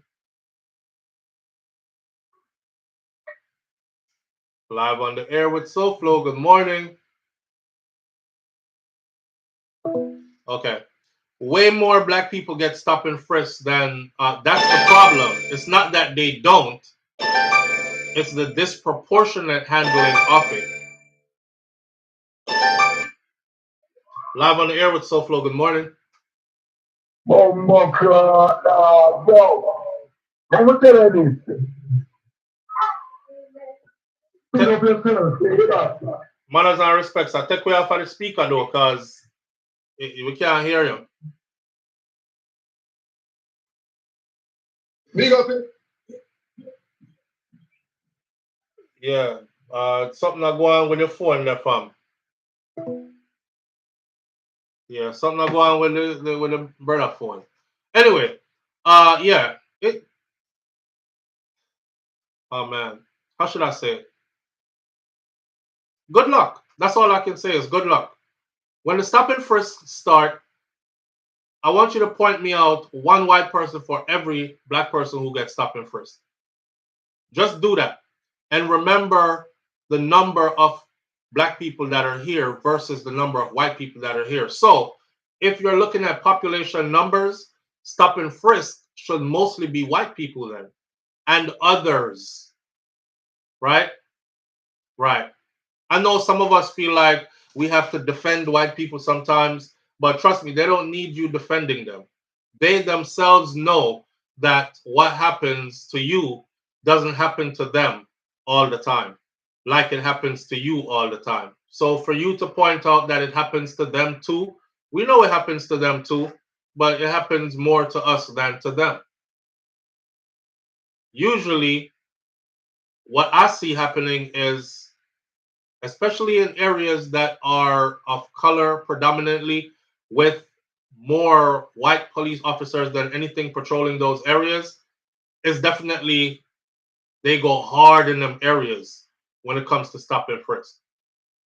But like I said also, man, when it happens to you, you'll understand. Most of us can't feel something until it happens to us in first person.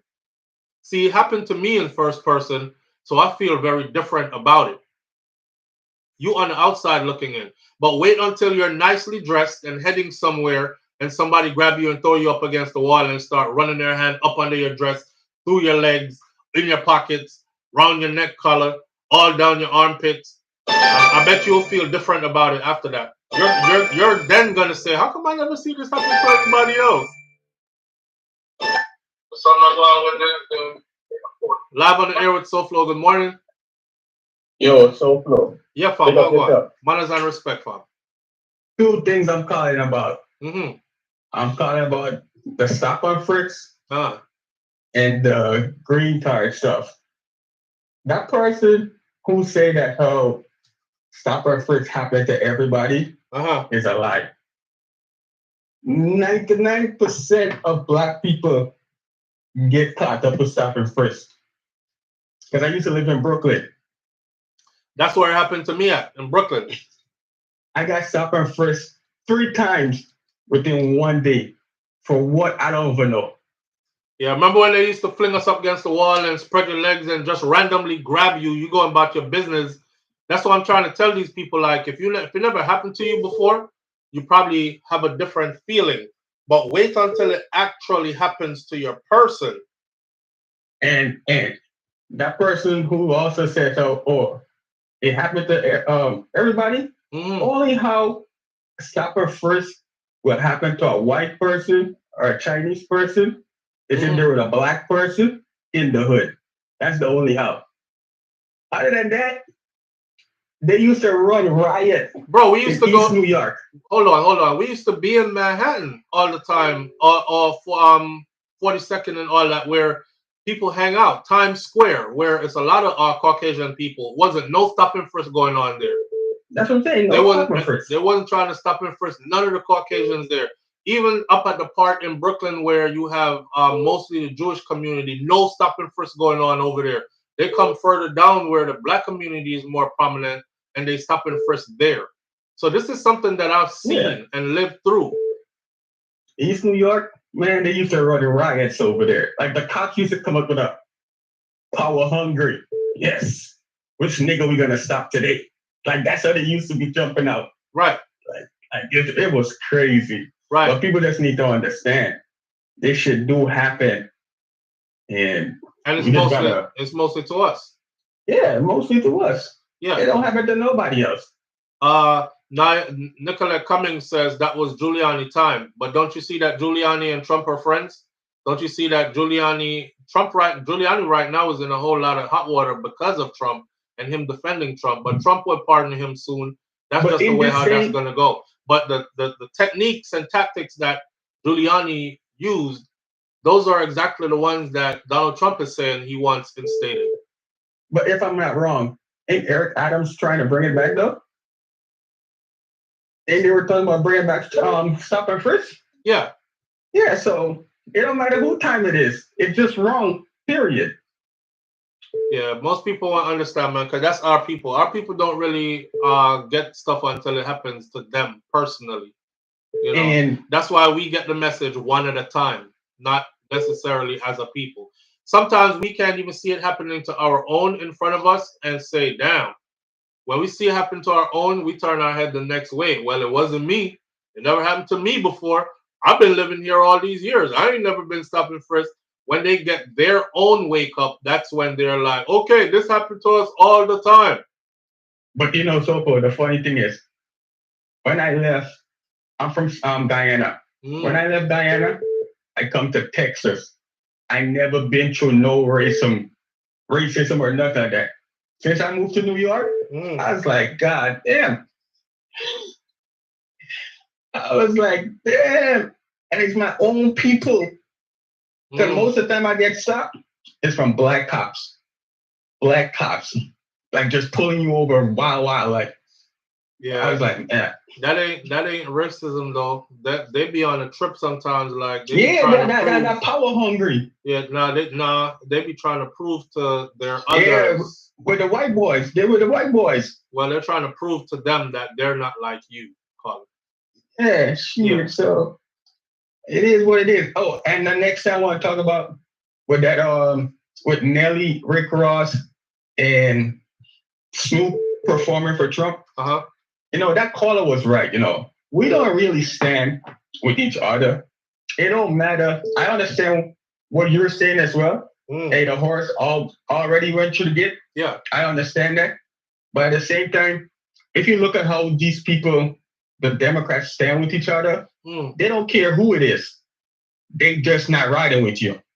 Like what that guy did with Kamala. You like, man, I'm not shaking your hand. You're the ops. Oh, you mean the Republican?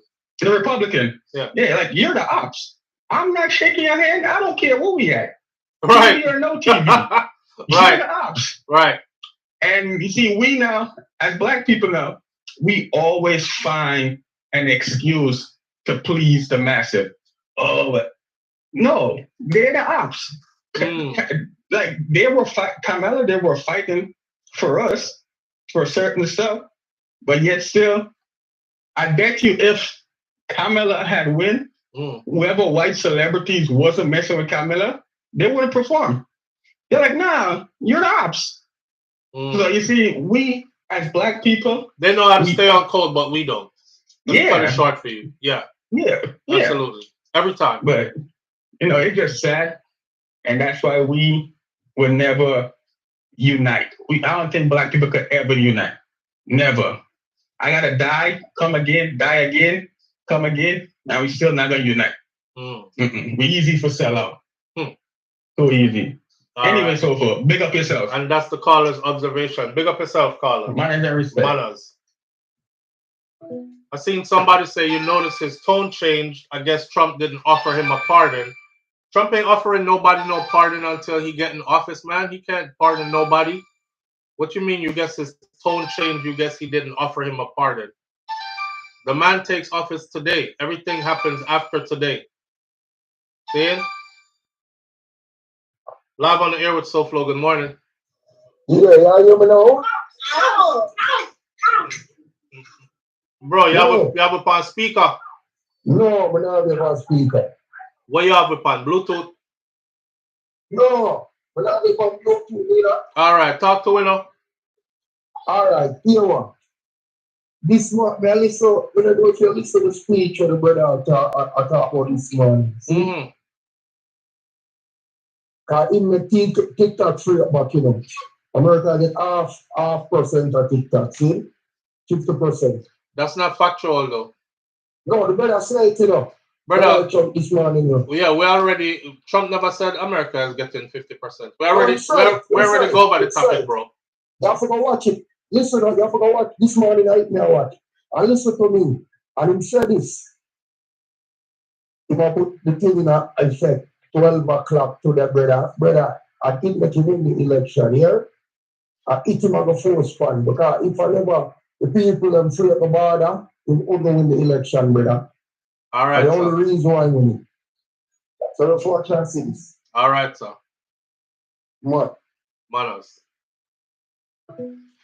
And sometimes I don't have the energy to argue with nobody. I just painstakingly went over everything. The president's speech in writing this morning said that he is suggesting a 50% ownership by an American entity.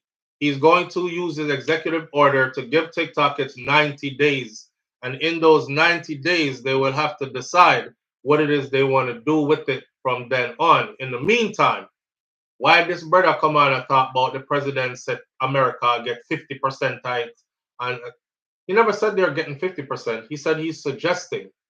But sometimes you don't argue with nobody. You know what I realized? I realized that something called listening comprehension is super serious. And a lot of our people have an issue with it. Listening comprehension is the ability to listen, understand what was said, and you can reiterate what was said and make it make sense the way it was said. Some people listen and then hear something completely different from what was said. And I'm getting to understand that now.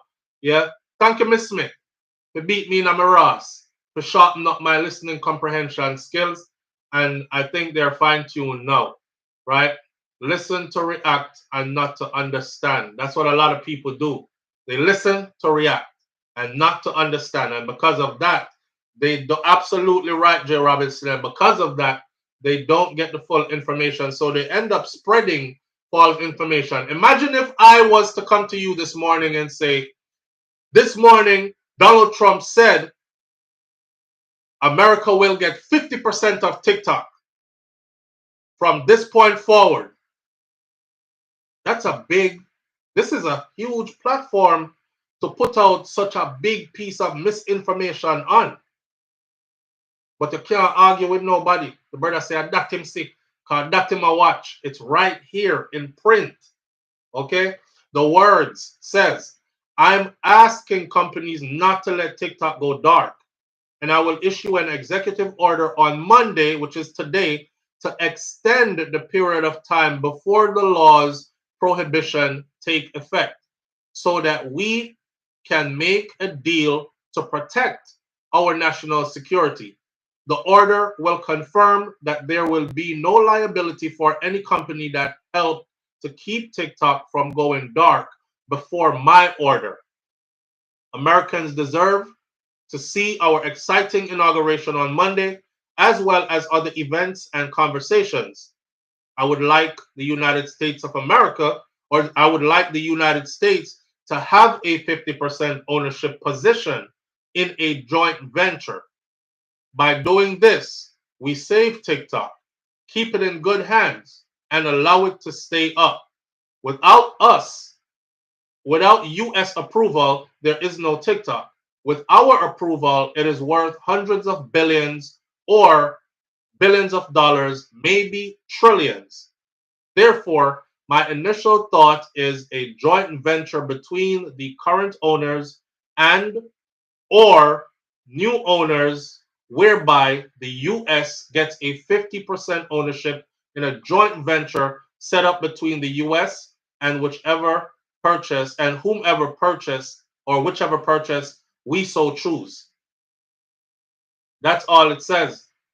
So no, America is not getting no 50%. Maybe they are. That's what it's going to come out to be. But this is going into a negotiation, and Donald Trump is suggesting a 50% ownership.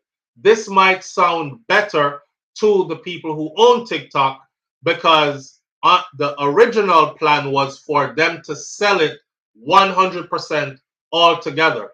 Can you imagine you created something and somebody said you got to sell that 100% of it? And you're like, damn, why I got to sell all my stuff? I made it. Okay, how about I give you 20%? And you're like, nah, I want 100% of it or nothing at all. And you're like, well, I'm not selling it because I'm not giving up my creation. Well, Trump is a businessman. Trump came in and he's suggesting a 50% partnership. Live on the air with SouFLo. Good morning. Good morning, SouFLo. How are you? Good morning, family. I'm good. Same to you. That's good. They're not going to sell TikTok 50%. Huh? They're not going to sell TikTok. They're not going to sell TikTok. No, they already said no many times. Right. Yes. So that was just me correcting that because I don't want anybody to use my platform to put out messed up information. Then people go away saying that's what they heard me say here. So I was just correcting the brother's information. That's not what the president said this morning. He said he's suggesting a 50% venture, joint venture, and he'll give them the 90 days through executive order for them to get it figured out. That would never happen. Right. I don't think they're going to sell TikTok either. But definitely they might go 50 or they might go 60-40, which I said before, or they might go 80-20. The negotiations have begun. Yeah. And none of us knows the final outcome of that, so we will all have to wait to see it, right? Right. Right. You are finding the maker, Benson? Say again? You are finding the maker. Oh yeah, I did. Absolutely. Oh, did. Absolutely. All right. Okay, man. I appreciate you calling in. That's up to you, your wife, your kids. Yet you have whatever you want for the new year. Yet your kids play football if they want to play football. and bless everybody in the family. All right. Manners and respect to you and all best wishes to you and yours as well, yes? Yeah, one more thing. Uh-huh. One more thing. Not this video. The video you put out in Jamaica before you went to Jamaica this time. Your son can rap. Yeah, I have a son that does music, but he's Oh not. no, he's very good. Oh, I appreciate that. Thank you on his behalf. I don't like rap music, but if you put out the album, I will buy it and I will support. Oh, I appreciate that. Thank you. Okay. All right. You have a good one now. You too. Bless up. All right. Bless up. All right. Guyanese Doll, I appreciate you greatly. Thank you. Guyanese Doll says, hi, SouFlo. I've been absent for a while, focusing on my PhD and traveling. I missed your show. Regarding TikTok, I never had an account, so I don't have a dog in the fight. Ah, you're doing your PhD? Guyanese Doll, big up yourself. That is a huge undertaking. And you know, I know you got this. It takes a lot, but you're giving it the a lot that it takes. Not true? I noticed you weren't here, but you know how that goes already. Some people unsubscribe, then subscribe back. Sometimes people go missing because of life, work, family, all that. Glad to see you're doing great, though. I appreciate you being here and remembering us, the little people. Big up yourself. Mel says selling 50% of TikTok won't lessen the availability of sensitive data by 50%. We're not dumb. And like I said before, the Supreme Court has already said it's a safety issue, and Trump can't rule over the Supreme Court. But we don't know what can happen behind closed doors. Live on the air with SouFlo. Good morning. Morning. SouFlo, did you say deportation starts tomorrow? Yes. Did you talk about that already? Yes. Okay. All right. All right. Yes, and just for those to repeat, because you missed it, deportation starts. Some people listen to it while them they are working, you know. So she might be a nurse that had to go in and check on a patient, and then by the time she get back to the nurse station and so on and so forth, we skip that part there. We already talked about that. All the stuff that has to do with immigration-wise starts tomorrow, right? And Trump promises you that it all kicks off tomorrow. The raids, the deportation, and I think the first flight leaves tomorrow, and it will continue, and they will ramp it up as time goes by. All right. It's supposed to be aggressive. It's supposed to be something like we've never seen before. In his own words, it's something the U.S. has never seen before on a scale the U.S. has never done it before. Let's see how it goes. Live on the air with SouFlo. Good morning. Yeah, SouFlo. Yeah, family. You want me to tell you the people who are going to get deported out of America? Tell me now. Are you same one? Rich and bad. Are you doing dark one? Anybody when they listen to that song, they're gonna get deported. Are you same one just call and say Trump said when him never say no. So where you gonna say no? We say anybody when they listen rich and bad, dark one are gonna get deported out of America. They better listen to that song there. If them not listen to that song there, they're gonna get deported. All right, brother. Up yourself. Manners. You will listen to it. Manners. All right. Well, I guess if you don't listen to Dark One, Rich and Bad, you're gonna get deported. You're gonna get deported. You better go find Rich and Bad, Dark One. Dark One, Rich and Bad. Yo, there's something brewing in Jamaica that I want to talk about still. The Trump thing has gone through the gates, okay? Trump is president. I respect the office of the president. Let's see what happens next, okay? No matter what we do, we can't change that. And we have to live here, especially those of us who live in the United States of America, and we're raising our children here. I also with that.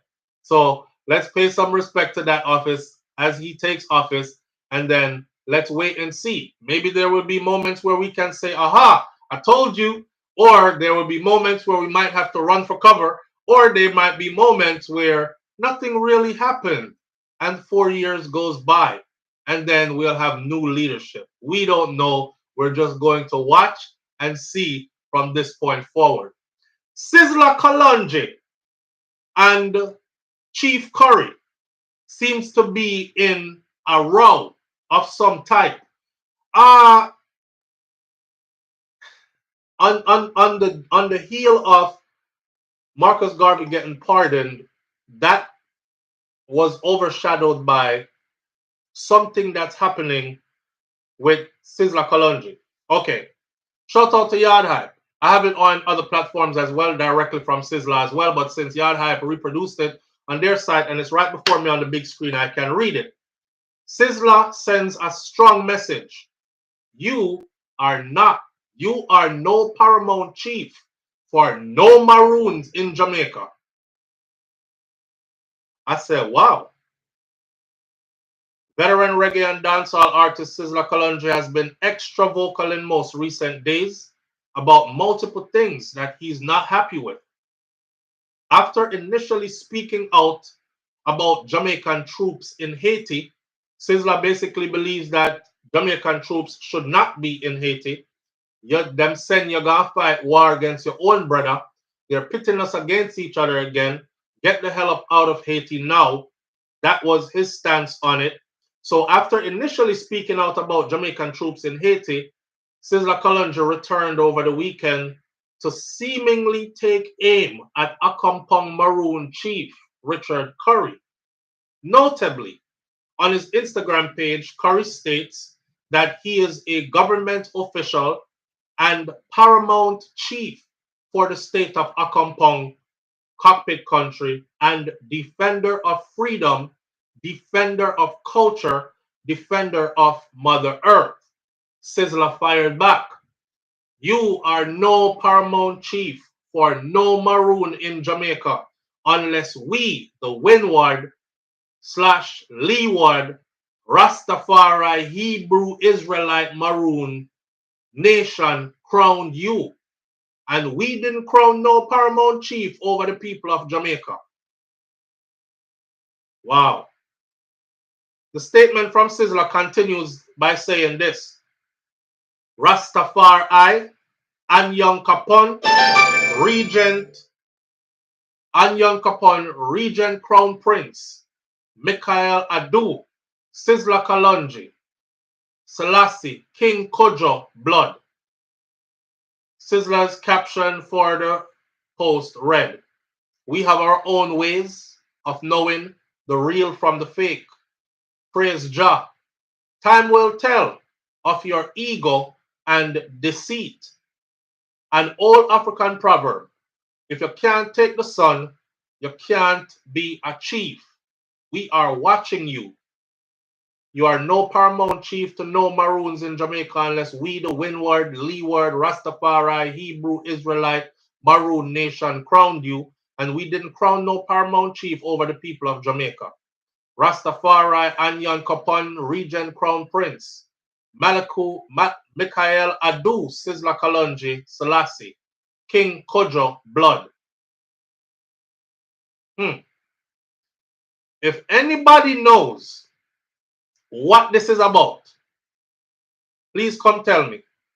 Sizzla also went further and declared certain places off limits. Sizzla Kalonji took to social media on Sunday to declare that multiple locations connected to the Maroons are now off limits. Me I said to myself, I wonder how am I going to enforce these places being off limits? And what does he mean by off limits? Because sometimes we can say, round this are off limits, but you see how them are invade it. That means people are there that you can't stop, but it's supposed to be off limits. Or is Sizzla sending a sterner message?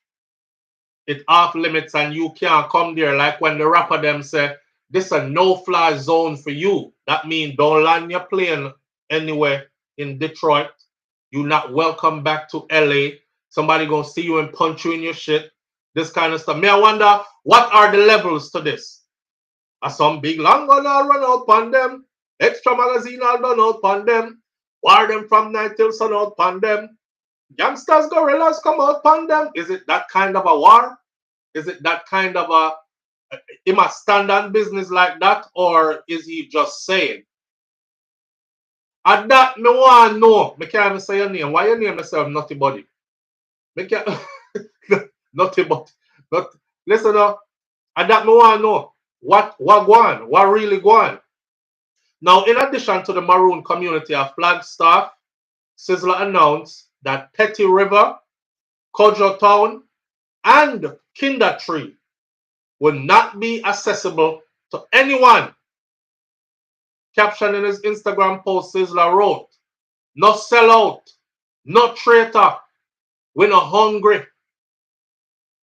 Petty River, Flagstaff, Kojo Town, Kinder Tree is off limits to everyone."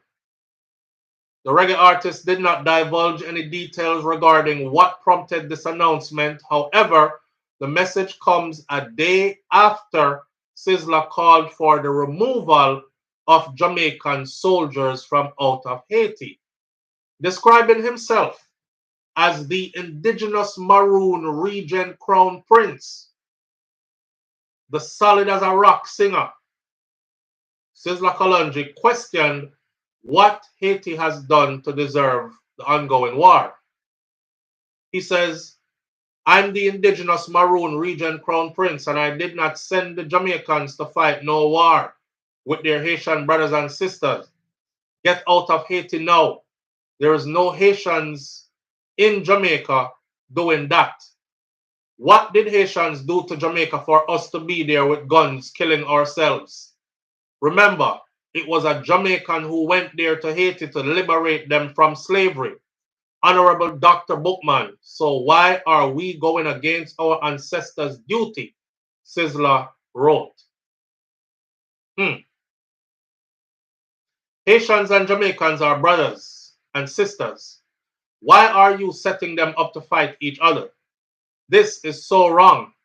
And if you can have the Caribbean islands fighting each other, what's the sense of the CARICOM passport? No Caribbean island should be fighting with each other. We are all black people. We are all Africans. Open your eyes. We need to start studying our Maroon Rastafari history and see that our black parents went through in slavery and stop taking bribes from the outside colonial rulers. Rastafari, Maroon blood. Me no know what going on. I'm trying to figure it out myself.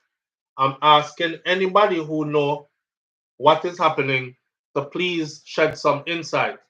My floor is open to Chief Currie. My floor is open to any one of his representatives. My floor is open to Sizzla Kalonji, any one of his representatives, to come talk to the people them. Use the platform. Tell us, because I want to know. Chief Currie said to me a long time ago that if anything, and if I ever wanted to know anything, I should reach out to him directly. And I could. So I will, because I want to know what's going on. And I'm sure a lot of you here also want to know what's going on. I'm coming from more of a grassroots perspective. Majority of us are Maroons, and they don't have a right to select who, what, and where, says Ella A.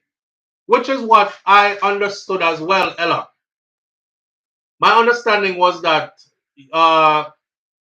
okay, so this tag or title of a Maroon, if you look at it, some people in some area are deemed Maroons.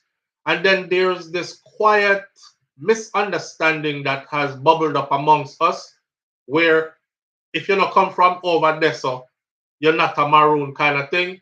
When the truth of the fact is, if you check our history, we're scattered all across Jamaica, right? So I don't know if that's where it's coming from. I don't know if it's a clarification for understanding.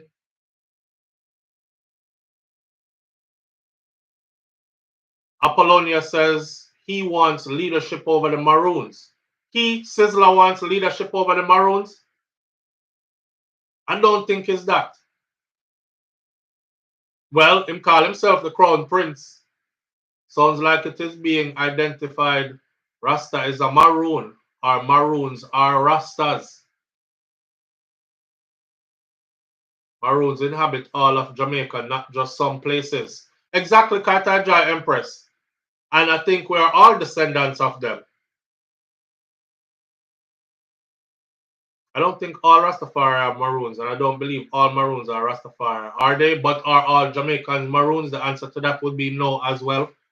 Only those who carry a certain blood lineage, you would say. But at this point, to how with some mix up in Jamaica, it's going to be hard for you to figure out who is what. That's just my honest understanding of how we melt down in Jamaica. Yeah, I don't think all Jamaicans are Maroons, rightfully so. We have Asian Jamaicans, which are Indians and, you know, Chinese, Japanese, all the knees, them. And we also have Caucasian Jamaicans. They would naturally not be those. But then we have those who are of Maroon blood who are mixed with all those others. You see what I say? Right. So how do we differentiate now and say who is or who isn't? Because contrary to popular belief, this is not about a shade of a skin or texture of a hair. So this is going to be very hard to disseminate or to differentiate or to say who is what and who is not what. Because the lightest of skin of a man down there in a Jamaica, they might very well be carrying maroon blood. You understand? This would be a healthy discussion for people like Sizzla Kalonji and, you know, Chief Currie to come have it in front of it. To let us the people know. I don't like them kind of message here, just go out like this and then leave everybody in confusion. Because and I'm saying this to Sizzla Kalonji and I'm saying this to Chief Currie. This deserves some clarity. Sizzla is looked at as a leader. Chief Currie is looked at as a leader. This could leave a lot of people misled. Live on the air with SouFLo. Good morning. You know, SouFLo, I'm going to get back on the maroon part of it, but I had to tell you that the caller regarding Trump was correct. At the arena victory speech, Trump said TikTok is worth nothing if he doesn't sign. If he signed, it's worth trillions. And if he signs for it to be worth trillions, we get 50% free of cost.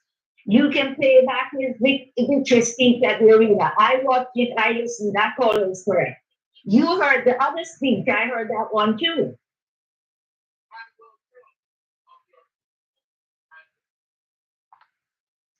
Caller.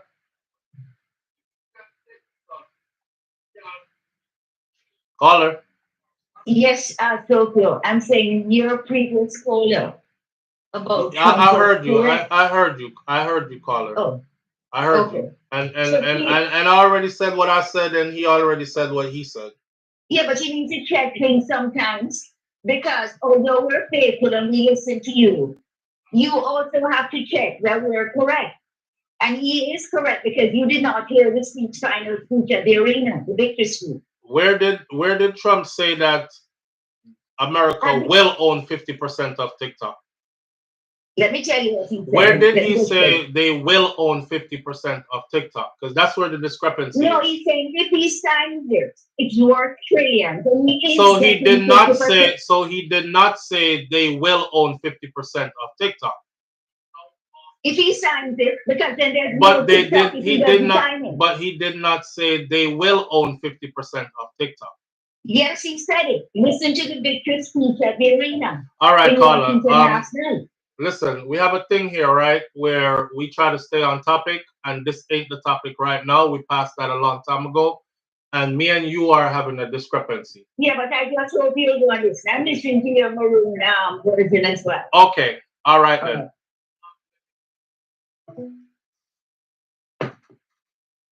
The man never said the US will own 50% of TikTok. That's not what he said. And this is the discrepancy between me and them. And me now go back. So she had called for back up or wrong when that's not what was said. Right? They're talking about a negotiation. Trump is saying he's suggesting a 50-50 partnership with TikTok. And if the US signs it, it's why am I going over this? I already painstakingly did all that. It takes one person and you're back where you started from. I'm not doing that this morning. Let's get back to this. Kaz Robinson says there are 4 Maroon locations in Portland, Westmoreland, Maroon Town. All locations are controlled by Nanny and her brothers.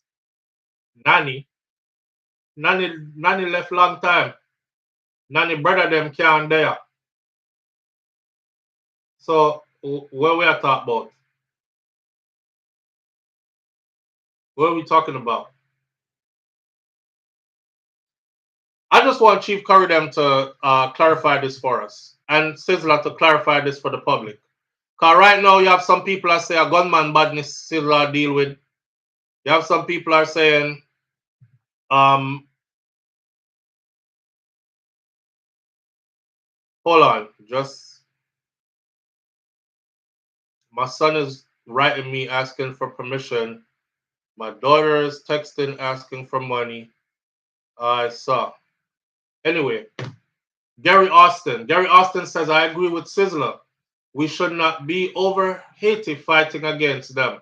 I think Haiti has been fighting for their severance from before the 19th century. France was a big part of this. I agree with that too. However, they made it look like a peacekeeping mission, right? So Jamaicans were going to go over into Haiti and help them to fight the gangs that have overran the country and get back some law and order in the country. The thing about these platforms is, Audrey or Nans, Chief Currie, join the discussion, please. That would be nice, but oftentimes they don't. You know, oftentimes they don't. It's just like what's your name? They were telling myself to stop calling her name when she could have easily called in on a live platform. But what I'm getting to notice is this, right? A lot of these people, them depend something totally different. Them depend something totally different. Who we are looking at thinking they deal with transparency, they really don't. Who we are looking at thinking them are honest people, they probably are not. Who we are looking at thinking, you see what I'm saying? So, I mean, whichever day, Chief Currie probably there in bed. He probably had a long night last night and he's sleeping away in the morning. Sizzla is probably on a flight to some other country to go perform there. Then probably just don't see it. I'll give it the benefit of the doubt, but I'm just saying it'll be good. I will reach out.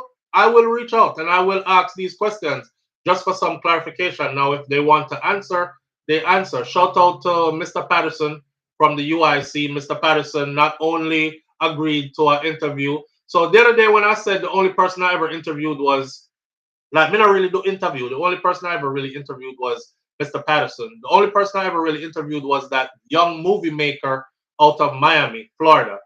And I forgot about the Mr. Patterson interview. So that's the second one of only persons I had ever interviewed, right? Misspoke on that one. But shout out to Mr. Patterson, because the other morning when we were talking about the power of the UIC and why them can't go forward, how come they're not a big entity? And somebody was like, where's Mr. Patterson when you need him? Mr. Patterson should have just called in right now. You know, boom, the phone rang and it was him. So sometimes people stand on what they're really about and they take every opportunity to clarify. A person like Sizzla with so much power, and yes, he has power.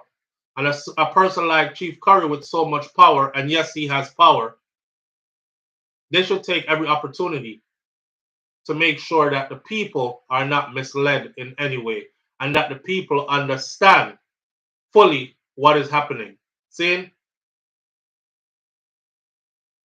SouFlo, we never hear you talk about your father or father's family yet. Nick Tabori, you never hear me talk about my father or my father family yet. You never hear me say, my father, you're not tuning in enough, man. You never tune in enough. If you tune in enough, you would have heard. I always spoke about my dad and my father's father. Jack One says they can't even do law order Jamaica about peacekeeping mission in Haiti, which is one of my gripes, right? If we can't keep law and order in Jamaica, how you in Haiti keeping law and order?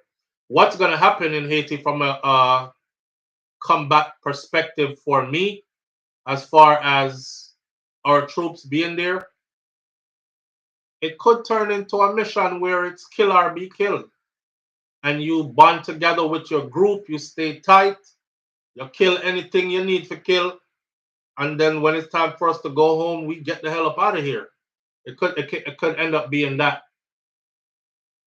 Remember, I know the rebels in Haiti say anybody that comes in is going to be looked at as hostile force. So there's no way you go in there to keep a peace mission when war are going on the ground. You don't do peace missions in the middle of war. You go to war in the middle of war. When war is stabilized, you start peace missions. All right.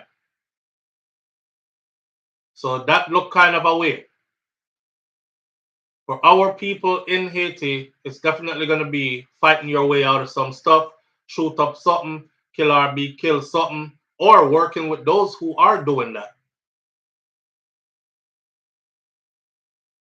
Right. Mel says his dad was a police officer.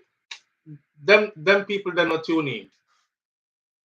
Some people tune into you like once a year or once every 6 months, and then ask, how come I never hear you this or hear you say that?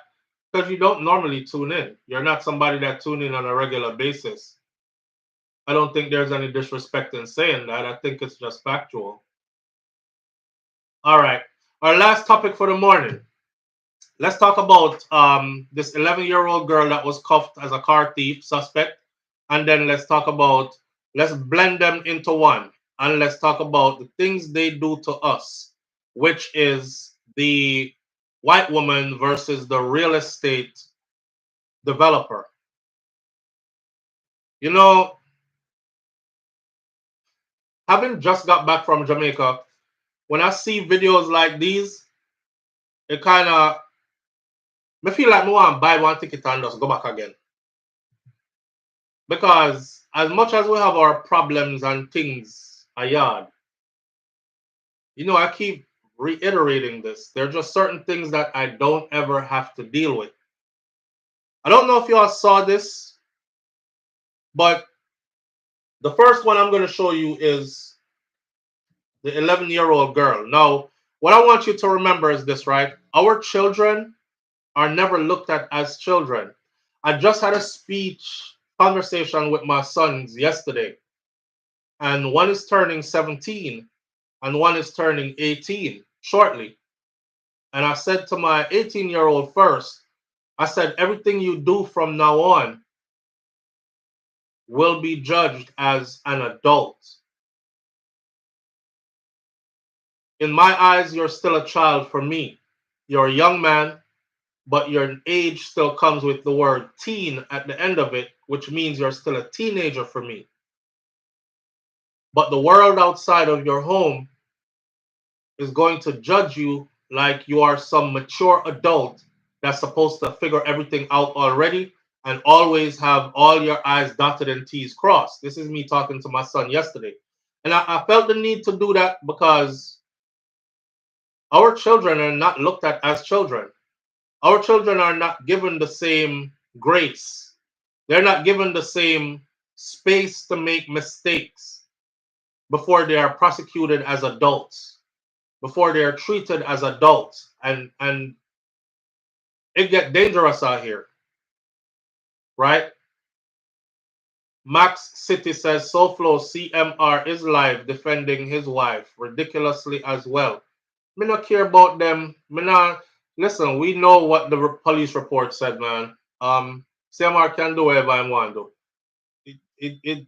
The people who are going to support him are going to support him. The important questions are never answered And until he's brave enough to answer those and bring proof to those, then I don't want to hear nothing about him. I see somebody who attempted to molest or did molest his stepdaughter and got away with it. And that's that. We're not going to discuss that no further. We're not supporting no pedophile around here, and we're not supporting no child molester around here. We're not supporting no boy will take up them little daughter off of the bed, stretch her out on the floor, draw down her pants around here. The little girl tell law enforcement say multiple times him do it and not just one. She's not delusional. She wasn't making this up. So until them can answer those questions and brave enough, then me don't want to hear nothing. Back to this now, because this is our final one for the morning. Watch this little girl. This is a child that is handcuffed in the snow, right? And she must now deal with these two Caucasian officers. Watch this. She was wearing a pink jacket, pink cargo pants. I mean, those are pink pants. Pink jacket, exact same description. Yeah. So, you know. But did they say she had a bow on her head? Yeah, I don't know. They're sending me a picture. So as soon as I get a picture, and if it's not her, you stole a car? You was with me the whole time. Okay, we were not on a whole field trip. How could we steal a car? How long you guys been walking around together? 30 minutes. Like, as soon as we got out of school, we all just come in, hang out, and like we'll play in the field. Like, if you go around the corner, like right over there, you can see where we were playing in the snow. Like, you'll see like footsteps and snowmen and stuff. Snowman. Yes, we didn't make no damn snowman. Girl, you gonna tell me this ain't you? Let me see. I don't have the same shoes on that thing. That's not her. Let me see. She was wearing a pink. You hear the white police officer? You know she don't talk like that. Girl, you gonna tell me this ain't you? Girl, you gonna tell this is New York. Girl, you gonna tell me this ain't you? She suddenly went urban, right? Girl, you gonna tell me this ain't you? While showing the 11-year-old the actual picture of the suspect that they're looking for, while the 11-year-old and her friends are saying that is not her. Here the white police officer woman, girl, you gonna tell me this ain't you? But telling us them do this to me already, right? When I was living in New York, they took me off my job. They took me off my job right in front of the barbershop I was working at. They drove me around in the car. The dude in the front is telling me I look like this. He might tell me, say, I'm me this. He said, man, you gonna tell me this ain't you? So this right here is so friggin' triggering because it's the same words that he used. Man, you gonna tell me this ain't you? But when him showed me the picture of who it was, I knew who it was though. Definitely no say it wasn't me, but I knew who it was. And the funny thing is, they knew it wasn't me either. So it ended up with them going to my apartment. I say I live up the street right there because I'm in handcuffs pointing with my face. I say I live up the street right in that building right there at the end of the block. So I don't come to work I don't walk around with ID on me because I work on the same street I live on. So we could go upstairs and get my ID. And they escorted me all the way up to my apartment and I got my ID and he looked at it and he was like, oh, it's not him. Understand? Girl, you gonna tell me this ain't you? Let me see her. That's really not her. I didn't see a picture. Hold on. Back up a minute. What's your password? Shorty said the person is light skinned. Tell me that's not you. Look at her shoes are white. Her shoes you have no kick around it. You can't see. Listen, it is what it is. If you're honest, it'll make it easy.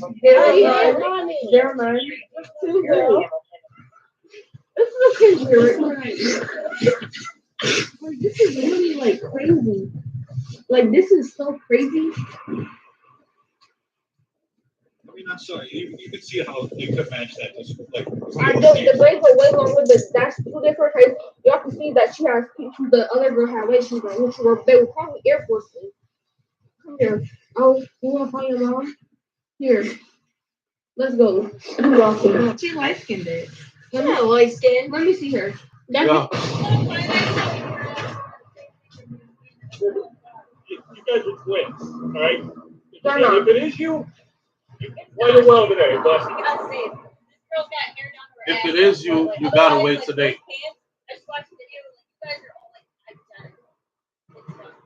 I'm sorry about it. You answered the description pretty clearly. Okay.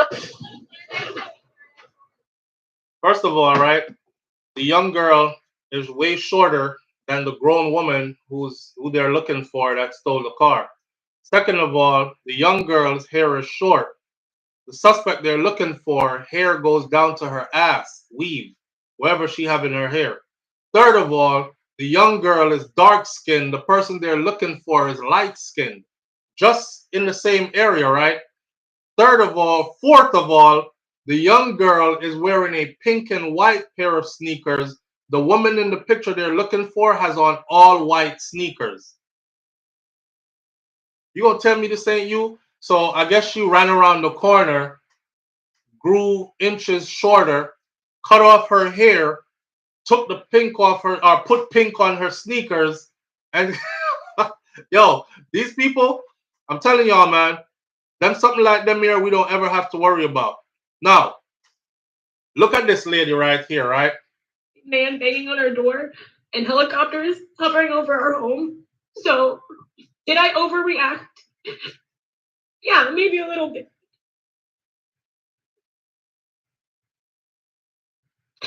But I showed up at the door and I said that I was sorry 2 times. Yeah, you showed up and said you were sorry 2 times. I'll show y'all what she did. Before it's going as far as saying like not genuine apologies that I'm out to get them for whatever reason that is.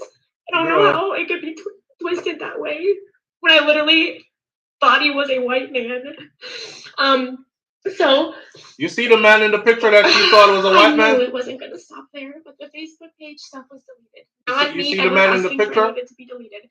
I made a public apology to them through the video to a whole Facebook page of almost 500 residents in our neighborhood. And I posted in the comments multiple times when people were just saying like disgusting and just tearing down our family's name. I once again came on and I said, if there's ever an opportunity to reconcile, like I will. I'm so sorry I could have ever offended you. Yeah. And so I've absolutely apologized multiple times. It's not been people coming to absolutely attack us, saying anything and everything you can imagine, from hating on my faith, tying that to racism, and me not being who I say I am, to my family, to be on a lookout, to our business is destroyed, to you can imagine everything that's being said, to our direct messages to my friends and members. They live in an affluent community, right? It's $1 million homes over there. The black man you see in this picture is a prominent real estate developer. He got his money right? So he can afford to live in these places. So he built a nice home for his family. The house is so nice, apparently, that some people think you ain't supposed to be here. This woman took it upon herself. Gary Austin, I appreciate you. Gary Austin says, now that you know who is taking power, I just hope all the other Jamaicans that voted for him don't have no encounter with any bad cops, because they are going to regret their decisions they empowered. We're going to watch the movie unfold. Absolutely, Gary. And we're going to watch the movie unfold. Like I said, you get what you voted for, enjoy what you voted for, right? And you bring down your family name. As she bring down our family name with our disgraceful behavior. I'm about to show what she did. She went over there and confronted this man, right? In his own driveway. Do you live here? The man said, yes, I live here. Why? She says, I don't believe you. Imagine your house, right? Where you work hard and build. Them people here have the audacity to come at your yard, come demand proof from you that you live here and this is yours. You own this. And if you can't, this is what they do. Watch what she did. The only reason she's remorseful now is because social media has put her out there and she stands to lose a lot. You hear she talking about her family business and her family's name. I don't know what business they own. All I know that this is an affluent community where people have whole heap of money to live here. So here we go with her now. Anything and everything you can imagine, from watch this. Hating on my. She crying some more. You know, them white woman tears are powerful. So, a lot of ninjas died behind them tears. Everybody keeps asking for a public apology. Mm-hmm. And I wanted to get ahead of it. I don't want to just stay quiet. Yeah. But I did shut my pages to private. Mm-hmm. I've explained to my Instagram exactly what I'm explaining to y'all. Mm-hmm. I absolutely am so sorry that I didn't think more of how they possibly could have felt in the moment and my reaction. Oh, really? The woman wicked enough. Look what she did. We don't want to hear her too much. We want to see what she did.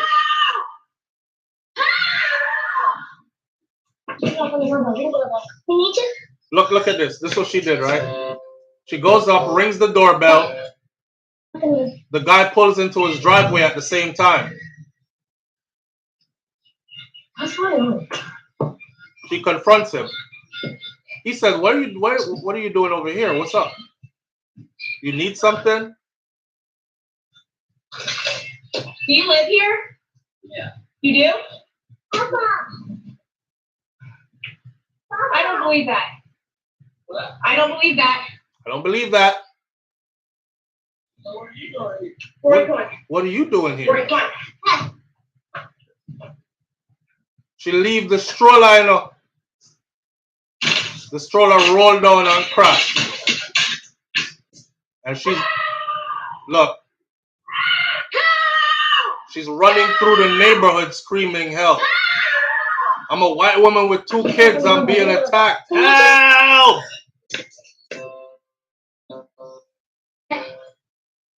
She go up to these people's house, right? Big, nice house. She rings the doorbell. The man pulls into his driveway and sees her. She goes, and the rest of that video, the man's wife and his child came out after. But he goes, she said, do you live here? He said, yes. She goes, I don't believe that. I don't believe that. He goes, okay, but what are you doing here? She goes, come on. Grabs her child, left the stroller, run gone, you know, have the baby in a one hand like this, like a woman in distress. Another pick me up, so I run, help, help. They've done this to us many times. Many of us have died because of this, just like this. Them white woman tears, powerful. When she screams help, you best believe that could have turned out super bad. Understand? That could have turned out super bad. But that's what they do to us. That's what they do to us. Now, in your false sense of security, I know a lot of people are like, how could you even be with them? You know, look at where society is still. Listen, I'm not racist. I don't tell people where to go and who to be a partner to or with. I'm just showing you the dynamics of how things can really change. A black woman don't have that same kind of power. She can't go knock on no door and see a white man and then talk about, what are you doing here? Is this your house? I don't believe you. I don't believe you. She would get in trouble. Matter of fact, he could shoot her on his lawn and he would probably get away with it. Right? She have a different level of privilege. That different level of privilege is, I'm going to scream help and somebody is going to come and hurt you. They know what they're doing. It's the same way how they call the police all the time and say stuff like, there's a black man here. He has something in his hand. I'm not sure if it's a gun, but it looks like it. They know what they're doing because the first thing the police says to each other is, black man, could you describe him some more? She said he's wearing a red shirt with jeans shorts. There's a black man over on 31st and 17th, red shirt, jeans shorts. Be very careful. Suspect could be carrying a gun. How you think they coming?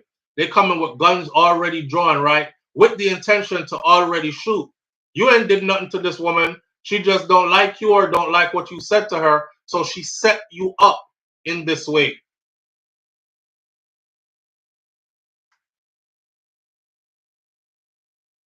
Yeah.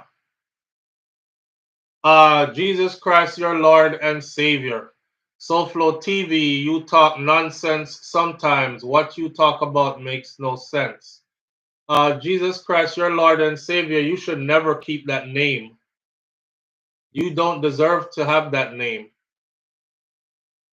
You are a clown ass fool that does not deserve to have that name. And I'm going to show you also that you're a pussy. You're not even brave enough to call in and explain what is it that I'm talking that makes no sense. 1-806. Everybody watch this. That's why I don't argue with idiots. 1-806-587-8953. Be brave. Call in. Because if I ever confront you and I say, Jamaican Christ, your Lord and Savior, you talk foolishness sometimes. Sometimes the stuff that you talk makes no damn sense. And you give me a number to call you, I bet you I'm brave enough to call in and say, the topic you were talking about concerning blah, blah, blah, it made no sense because here are the facts. It has to be a reason. You know what I don't get? I don't get why grown-ass people still live like this. I'm not living like that. The goal every day in life, man, we're at the end of the chat. I'm closing out. I'm only waiting for you to call. But I'm showing everybody how much of a big pussy you are, because there are a lot of you out there who talk a lot of shit behind a keyboard or beat off your little thumbs, and you're not even brave enough to make a phone call. And that's why when them see me in person, some of them, you know, them look at me funny and still can't do nothing. And I'm not the baddest. Never said I was. Them can't do nothing. Them can't do nothing in a real life. Them can't do nothing even on a phone call. Imagine being so scared you can't even speak through a phone. You can't even call in and pretend to have sense.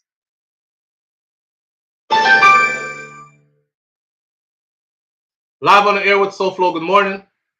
Hey, SouFLo. Don't bother give these people so much energy. No, man. May I close out the show? Now tell me that. May I clear up the line and make them call in. I want it. Make them call in. Big up yourself. All right, bless.